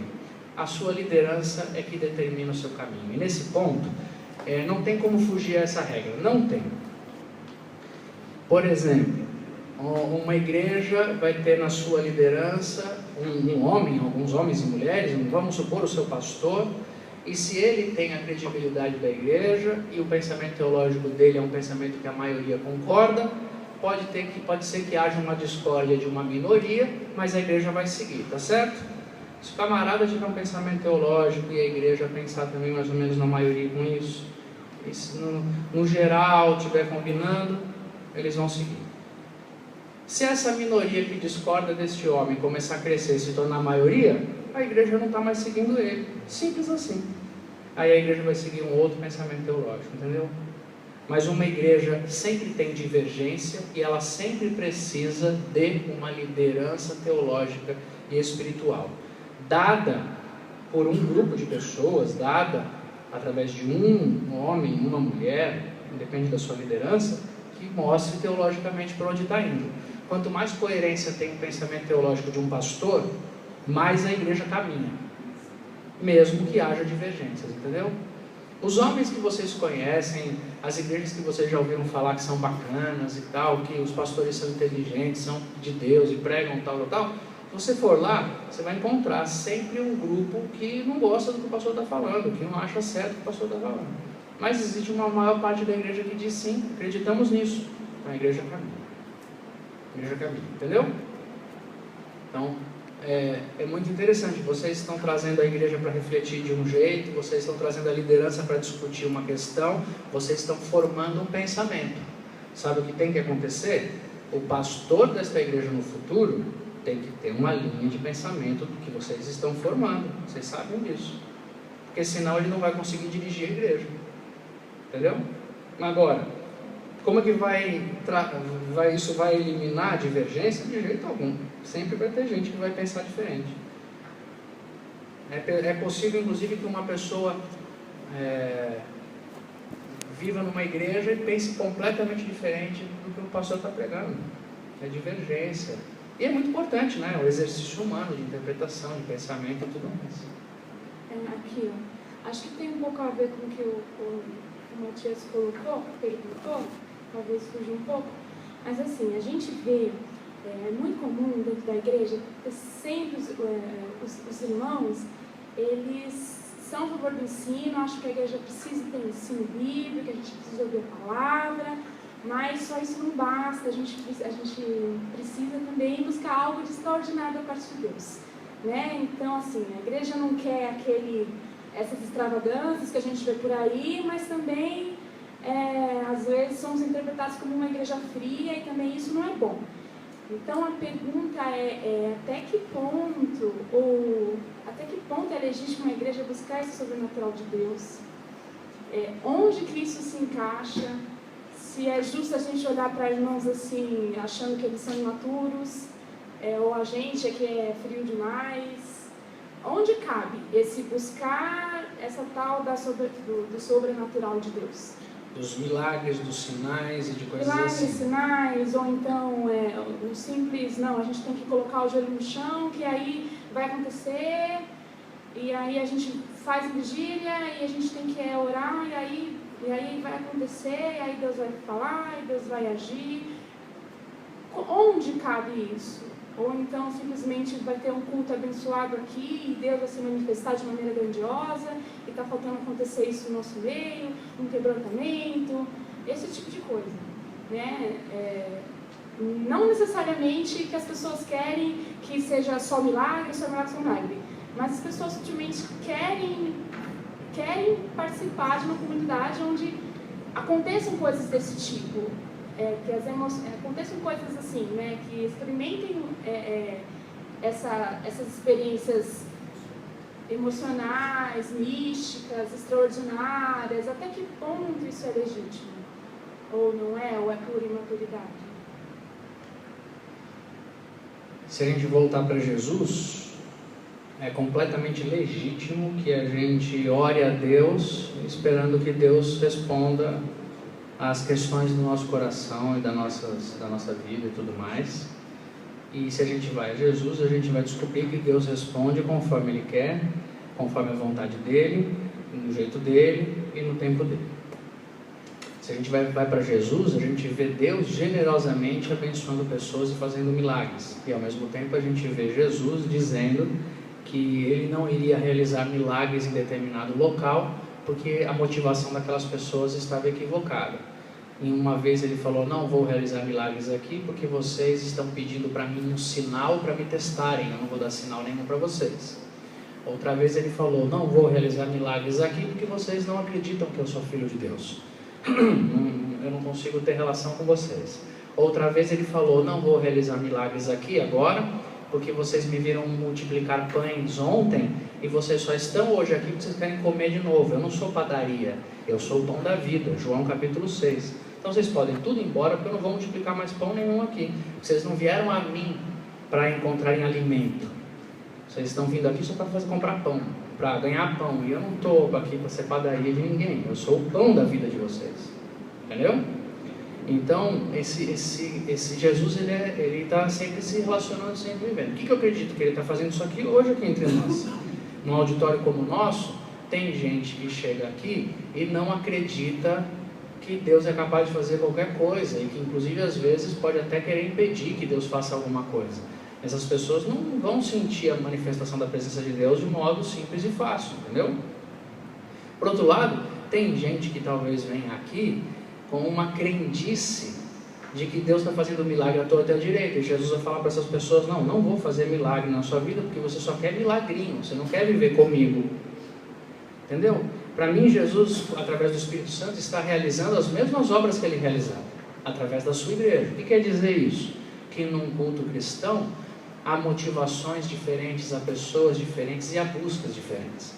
Tem gente que nessa igreja está buscando ao Senhor e chorando e orando e dizendo, Senhor, só o Senhor pode fazer alguma coisa pela nossa igreja. Entendeu? Tenho certeza disso. E eu espero que tenha, e eu desejo que tenha, e eu acredito que tenha. Gente que está pedindo um milagre, está olhando para a situação e dizendo, Senhor, faz um milagre, Senhor, faz um milagre. Inclusive podem ser pessoas que nem têm conhecimento teológico, não sabem nem o que vai acontecer, mas elas estão orando, pedindo a Deus. Porque elas creem que Deus pode intervir de modo milagroso, entendeu? Então, o que é legítimo falar com Deus? Tudo. Como é que Deus responde? Como Ele quer, a quem Ele quiser. O que não é legítimo fazer é a liderança manipular a relação do povo com Deus. Então, ninguém do púlpito pode prometer que Deus vai curar, e ninguém do púlpito pode dizer que Ele não vai curar. A função de um líder espiritual é dizer para as pessoas, orem, mesmo que a oração dela seja errada, deixa Deus corrigir. Entende? Entende?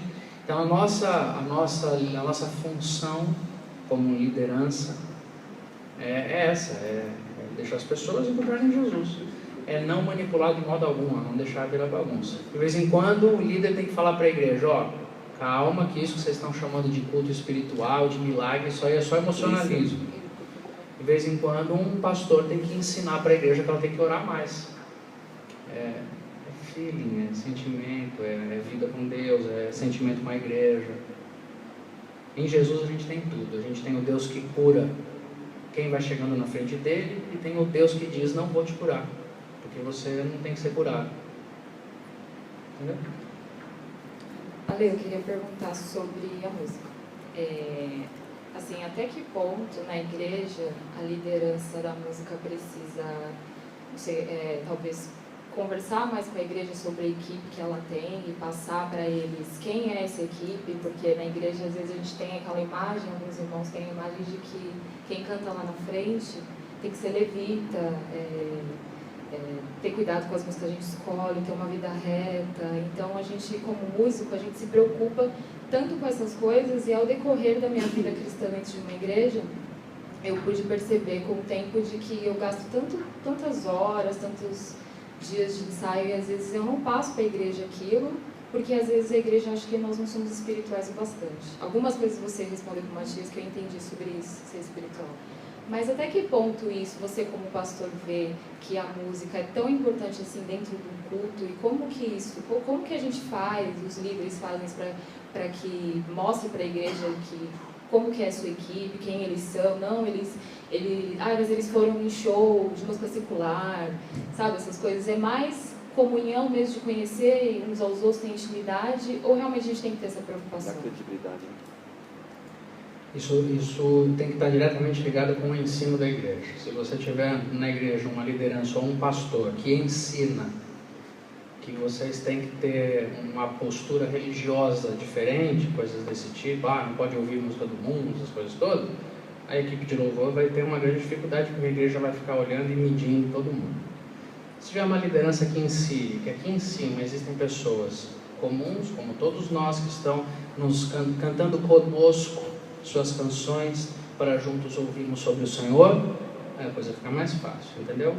Então tudo depende muito do ensino dessa igreja. Qual a importância da música na igreja? Na música ela é importante para a história da humanidade, né?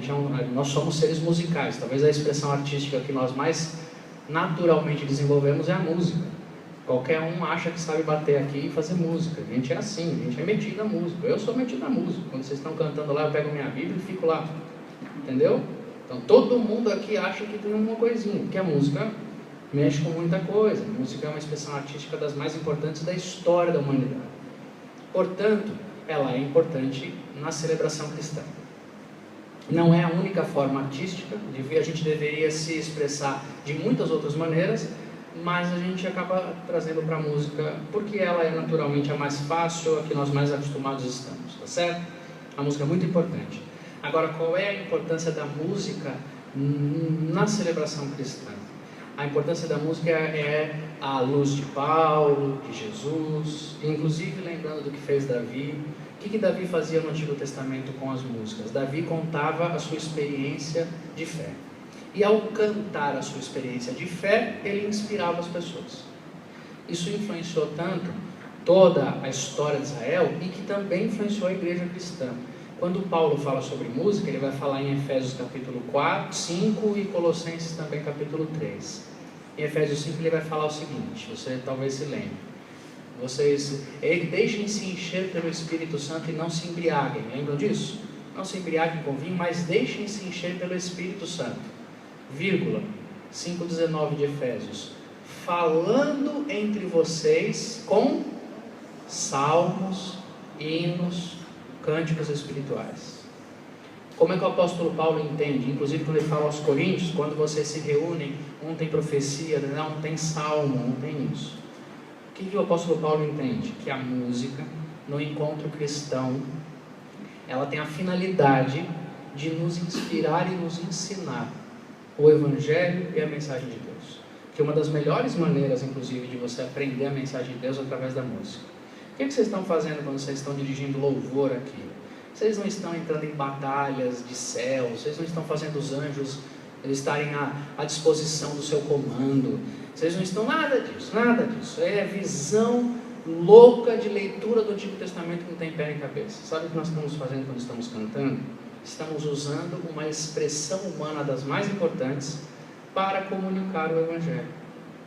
É natural que quando você ouve uma melodia, você seja sensibilizado. Não somente o seu... Você está me ouvindo aqui, é sua cabeça está pensando. Isso até cansa que você chega a dormir. Pode tirar uma soneca que eu sei como funciona. Cansa mesmo. Por quê? Você está só aqui, ó. Agora, se eu viesse aqui, pegasse o meu violão, cantasse 3 canções, ninguém ia dormir. Por quê? Porque a música tem um poder de comunicação extraordinário. Entendeu? É isso que vocês estão fazendo e por isso que é importante. Então, o que a igreja tem que fazer com a música? A igreja tem que trabalhar a sua música como quem ensina. Isso que eu estou cantando tem a ver com o Evangelho? Isso que eu estou cantando ensina a palavra de Deus? Ou isso que eu estou cantando é uma teologia mal feita, baseada em Salomão, que ensina o povo a achar que não tem problema e que vai prosperar e esse ano é o ano da restituição? Que é o que mais o mundo gospel produz hoje em dia. Entendeu? Então a igreja tem que se preocupar com esse tipo de música. Pastor, pegando o gancho da Michelle, e essa ideia de colocar uma tribo de Levi dentro da equipe do louvor, fala os levitas. Não existe mais. Completamente errado. Os levitas são uma tribo de Israel que foi destacada de todas as outras tribos para administrar o serviço religioso. Eles eram sacerdotes e faziam todo o serviço religioso. Eles viviam das ofertas que o povo trazia para eles. É contra esses camaradas que o Malaquias escreve tão duramente, inclusive, a respeito de dízimo, a respeito das mulheres, a respeito de tudo, porque os sacerdotes, eles eram os levitas, que eram dessa tribo, que cuidavam do serviço religioso. Nós não temos templo, não temos serviço religioso, então não há mais levitas, ministro de música não é levita, como pastor não é sacerdote, e é isso, é tão simples quanto isso que eu estou falando, não existe mais. Pastor, passar uma linha de raciocínio para procurar ser rápido, tá? A Igreja Católica, nos primórdios, ela decide que o leigo não é capaz de interpretar a Bíblia, então não deve ler a Bíblia. Então só o clero, né? E aí jogou 500 anos da humanidade nas trevas, né? Vem Martinho Lutero, quebra isso aí. Até poucos anos atrás era comum o pessoal falar, olha, eu li a Bíblia toda durante um ano, né? Hoje a gente não vê tanto. Quando a gente participa de uma discussão sobre um texto bíblico, sempre é comum aparecer, não, mas o pastor fulano de tal diz tal coisa. Pastor fulano de tal diz tal coisa. E você o que acha? Não, eu não acho. Eu acho que aquele pastor que eu confio está interpretando. Há pastores que sobem no púlpito e só faltam trazer sua Bíblia em hebraico, uma enciclopédia bíblica, né, um livro de arqueologia, que traz tanta informação que é impossível o leigo ter se não fizer um curso de teologia, né? E quando não se usa expressões do tipo, segundo o teólogo fulano de tal, isso é assim, assim, assado. A pergunta que eu faço ao irmão é, há uma tendência de elitização da interpretação da Bíblia, como já tivemos na Igreja Católica? A gente pode começar a caminhar para isso, de crentes não lerem a Bíblia, confiarem no que um pastor fala e no que o outro pastor fala. E a segunda questão que eu gostaria de colocar, né, é qual que é o papel da teologia dentro da igreja e a partir de onde ela atrapalha, se ela atrapalha? Existe sim essa tendência, sempre existiu e sempre vai existir, de a gente tirar a Bíblia como nosso livro e a interpretação de Jesus como a nossa regra. Sempre vai existir e nós estamos vivendo dias assim. Pelo simples fato de que nós temos uma geração inteira aí que deixou de ler a Bíblia e começou a ouvir a música gospel. Então acabou. A igreja leu pouco a Bíblia nos últimos anos, isso é fato, por onde eu passo, a gente sabe mais músicas gospel do que texto bíblico. E quando você sabe pouco a Bíblia, você tem que se apoiar mais em frases de efeito do Facebook. Aliás, as pessoas não citam mais teólogo, elas citam as frases de efeito do Facebook. Uma frase de efeito no Twitter tem mais poder do que um compêndio teológico na formação de muita gente. Então, isso é natural. A nossa geração é assim, lê pouco, porque lê pouco acaba sendo levado por qualquer vento de doutrina, como o apóstolo Paulo disse que a gente não devia deixar acontecer. Então a igreja precisa ler as Escrituras, precisa voltar para a palavra e precisa ler Jesus. Eu acho que uma maneira de cuidar para que isso se volte e para que as pessoas saibam ter opinião sobre as coisas, elas leem o que Jesus está falando. Então, esse texto fala isso, um teólogo falou aquilo, não, eu quero saber o que Jesus falou. Jesus falou, por exemplo, que a gente tem que fazer isso aqui. Está claro ali, não tem que perder tempo, faça e acabou. Entendeu? Então, eu acho que tem muita coisa muito simples em Jesus e que a gente não tem que ficar discutindo, é só fazer e a gente descobre que não consegue, então busca ele e diz, eu não consigo, faz em mim. Ponto final. Mas a gente acaba complicando muito porque foge de Jesus. Líderes que citam muito teólogo, muita história, muita coisa, eles sempre correm o risco de fazer um Frankenstein e não terem uma abordagem cristocêntrica. Especialmente quem estuda muito acha Jesus muito fraco, embora não comente isso, nunca vai assumir. Não tem nenhum teólogo que vai assumir isso, mas o cara que estudou demais Lutero, Calvino e todos os teólogos modernos, ele vai achar o pensamento de Jesus muito rudimentar. Jesus Cristo fala, perdoe os seus inimigos, perdoe as pessoas como eu perdoei vocês, ponto.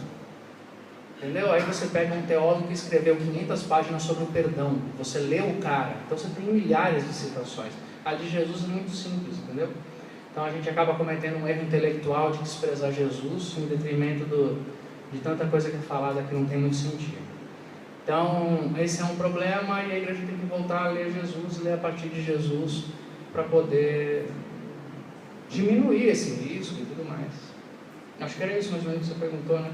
A segunda parte seria teologia demais atrapalha. Teologia. Eu acho que sim. Eu acho que a teologia demais atrapalha, porque tem muita teologia que não tem nenhum significado, tem muita teologia que é discussão infundada. O Paulo falou isso. Paulo falou para o Tito assim, não se prenda a discussões teológicas que não têm sentido, coisas como anjos e genealogias no Antigo Testamento. Como se ele estivesse falando, tem muito assunto que vocês ficam discutindo aí, não tem importância. Aí ele diz, pelo contrário, cuide da sã doutrina. Ele falou isso ao Tito, né? É interessante, ele falou, cuide da sã doutrina. Tem gente que durante a história chamou a sã doutrina de as roupas que você veste. Sã doutrina, os códigos religiosos da igreja. Mas o Paulo explica o que é sã doutrina, ele continua lá, ele fala, cuide da sã doutrina, ponto, ele 2 pontos. Que os homens mais velhos ensinem os homens mais novos a serem bons homens na sociedade. Que as mulheres mais velhas ensinem as mulheres mais novas a serem boas esposas, a viverem em sociedade. Interessante, é tão simples. O Paulo fala o que é sã doutrina. É um jeito de viver a vida. Ensine as pessoas a viverem a vida. Quem está ensinando o Evangelho e como se vive a vida, não tem muito tempo para perder com discussões que não têm resposta, não tem significado, não tem sentido. Sabe por quê, inclusive? Porque daqui a pouco, às 7 horas, vem mais gente aqui, vai sentar conosco e vai chegar aqui. Nós vamos cantar nossas canções, vamos orar, e essas pessoas que vão sentar aqui, elas não vêm hoje para cá preocupadas com a visão escatológica do Lutero à luz de Paulo. Então eles sabem o que eu estou falando. E não tem que saber mesmo. Elas vão sentar aqui essa noite e vão estar querendo saber o seguinte, como é que eu vou fazer essa semana para falar com o meu chefe que eu preciso enfrentar uma situação no meu trabalho, eu não sei o que é que eu faço. Eu pulo no pescoço dele, eu não sei se eu peço as contas, o que é que eu faço? Entendeu? E o Paulo fala que isso é que é importante mesmo. Ensine as pessoas a não pularem no pescoço do patrão, a saberem qual é o limite da relação, não deixarem se desumanizar. É isso que o Paulo mandou a gente ensinar. Então, em resumo, em final, eu quero dizer uma coisa. É muito bom estudar teologia, é muito bom estudar história, mas você não precisa ensinar tudo que você estuda. Você precisa ensinar o que é importante à luz do que você estudou. É bom saber o que o Lutero pensou, se você quer ser um líder, um pastor, um mestre. É bom saber que o Calvino influenciou tanta gente. É bom. Mas na hora que você vai para o púlpito, fale sobre a vida, sobre o coração humano, sobre as questões da alma, sobre o dinheiro, sobre sexualidade, sobre a vida. Tá? Fala sobre o jornal e não sobre o livro da teologia. O livro de teologia você lê para aprender. E quando você assume o púlpito, você abre o jornal, abre a Bíblia e prega. Que é isso que tem que acontecer.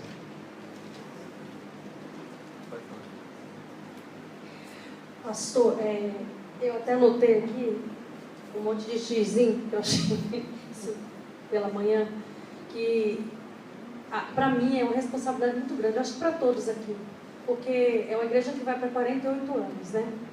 E como você falou, cada um de nós tem um sacerdócio, né? E a liderança tem um papel muito grande em passar isso, que cada um de nós tem o seu sacerdócio.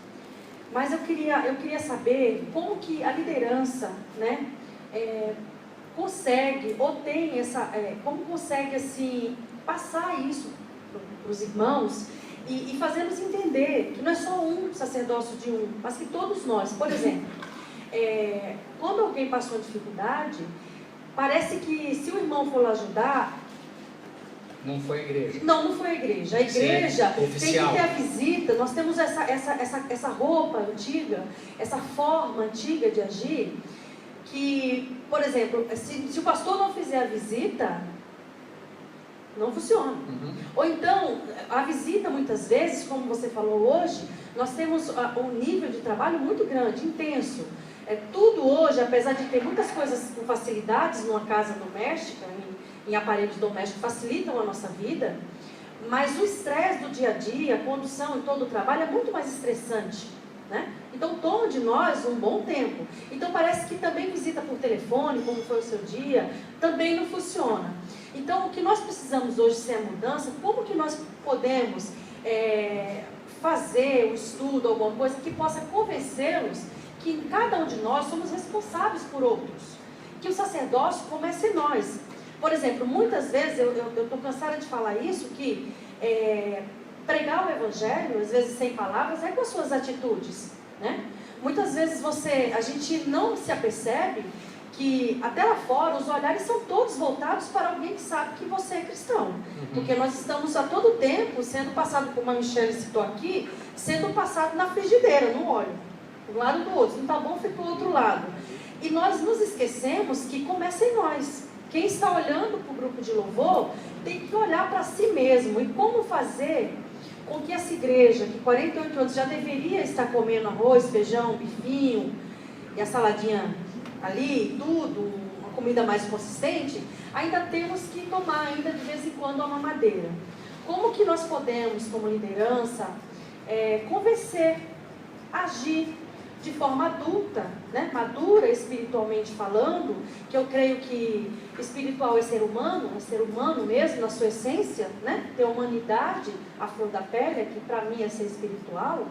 Então, como que a gente pode fazer isso como liderança? Passar esse sacerdócio, fazer com que aquele púlpito ali, o pastor é super importante. Eu acho que é importante sim, porque muita gente tem que ter uma referência. Eu acho importante dizer, eu tenho um pastor, é legal, é bom isso. Todo mundo, no fundo, todo mundo, até que não muito simpático a isso, gosta. É bom você ter uma pessoa que você possa contar, que você diga, não, se acontecer alguma coisa eu posso ligar, é muito legal isso. Mas cada um de nós já se pastoreia. Eu mesmo tenho ótimos pastores, já que pastorei a minha família, as minhas necessidades há muito tempo. E que são irmãos, né? Que pastoreiam a nossa vida. Então, como fazer isso? Eu vou falar bastante sobre isso num dos nossos encontros, que está na nossa pauta, sobre o ministério pastoral, o ministério da igreja e tudo mais. Eu vou desenvolver bastante essa sua questão. Então, nesse dia eu quero desenvolver mais, tá bom? Mas assim, como a gente ensina a igreja sobre essas coisas? A gente tem que ensinar, falar que cada pessoa é um sacerdote, que a igreja tem que ser cuidada na relação de uns pelos outros. Tem que falar. E a segunda coisa muito importante, a gente tem que praticar. A começar da própria liderança. Por exemplo, na minha vida, no meu ministério, pelas igrejas por onde eu passei, pela igreja que eu pastorei há quase 10 anos, eu sempre deixei muito claro para as pessoas que eu acreditava que nós somos pastoreados uns pelos outros, que eu acreditava que a sua visita no hospital é tão importante quanto a minha, e eu acreditava tanto nisso que eu não vou me matar para te visitar no hospital. Que se eu não for te visitar no hospital e o outro irmão for, você fique muito feliz com isso. E se você não gostar, nem vem reclamar comigo, porque eu não vou dar atenção para você. E eu falava isso claramente, porque eu não estou aqui para cuidar de gente melindrosa e infantil, eu estou aqui para pregar o Evangelho. Eu vou te dar o Evangelho, eu vou cuidar da sua vida, eu vou te ajudar, vou te dar a luz, mas eu não vou trocar sua fralda. Entendeu?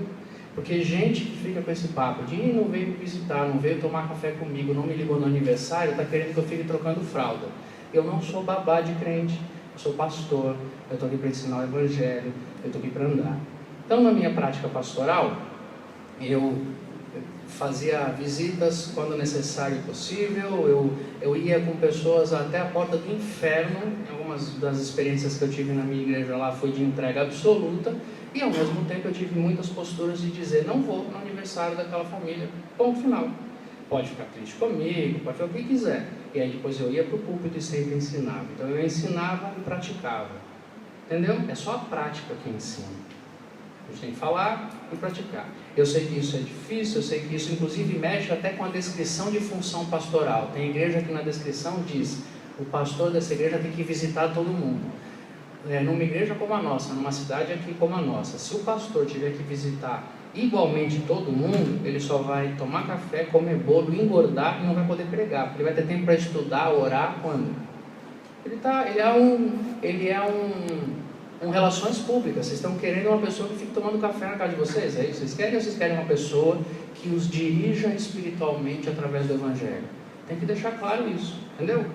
Então, algumas posturas com a igreja, a gente tem que ser um pouquinho mais firme e vai mexer com gente melindrosa. Deixa eu mexer, porque Jesus fez isso. Para finalizar, aí nós vamos finalizar, não é? Quando aquela multidão chegou para Jesus falando, queremos comer, Jesus falou, não vou dar comida para ninguém aqui não. Vocês não vieram por minha causa, vocês vieram por causa do pão. Eu sou o pão da vida e vocês não vieram atrás de mim pelo Evangelho, vocês vieram atrás da padaria. Não vou dar pão para ninguém. A multidão começou a ir embora. Aí o Pedro chegou para Jesus e falou, Jesus, o Senhor foi muito duro na sua palavra. Essas pessoas queriam um afago, elas queriam um pãozinho. O Senhor é muito duro. Olha o que Jesus falou para o Pedro, João capítulo 6, não estou inventando. Jesus vira para o Pedro e fala, por que vocês não vão junto com eles? Eles querem ir junto? Vão lá. Aí o Pedro falou assim, Jesus, a multidão está indo embora. Jesus falou para o Pedro, vão vocês também, querem ir embora? Pode ir. Aí o Pedro virou para Jesus e falou, para onde nós iremos se só tu tens palavra de vida eterna? Entendeu? Quem quer o Evangelho vai seguir Jesus, vai ouvir sua palavra, vai andar com você. Quem só está querendo fraldinha, vai embora, vai trocar fralda. Um dia cresce, volta, ouve, entende? É isso, tudo está em Jesus, gente. Jesus é aquele que cuida de uma pessoa que chega para ele em frangalhos. Jesus anda com os pecadores e conversa com as prostitutas, ou seja, ele vai nos limites em que a sociedade não vai, mas ele não troca a fralda de gente melindrosa. Não é interessante? É isso que a gente tem que viver como igreja, é isso que a gente tem que fazer. Jesus vai até a porta do inferno e tira o pecador de lá de dentro, mas ele não entra na porta do berçário. O crente quer ficar enchendo as paciências, reclamando, ele não dá conta. O irmão que encontra o pastor e fica falando, pastor, o senhor tem que fazer alguma coisa, porque a reunião das mulheres, antes tinha bolo de chocolate, agora só tem bolo de limão, isso não é bom. Irmã, vem falar para mim, é uma vez só que vem falar para mim, uma vez só, não vem a segunda, entendeu? Porque a gente não está aqui para ficar trocando fralda. Infelizmente tem igreja que fica só, a igreja é um eterno berçário. Isso responde por que a gente está tomando leitinho ainda, porque a gente é um berçário, ficar um passando a mão na cabecinha do outro, porque eu não gostei do ritmo do cântico, porque foi um pouco mais forte, tiraram o meu filho da escala do louvor, não sei o que, fica com essa coisa de, berçário, então berçário. Aí quando a gente for fazer a descrição de ministério pastoral, a gente escolhe um pastor ou uma babá. Tem de tudo no mercado aí, é só chamar que tem. Que Deus nos abençoe, que Jesus seja a nossa chave. Amém? Amém. Queridos, é uma pequena degustação.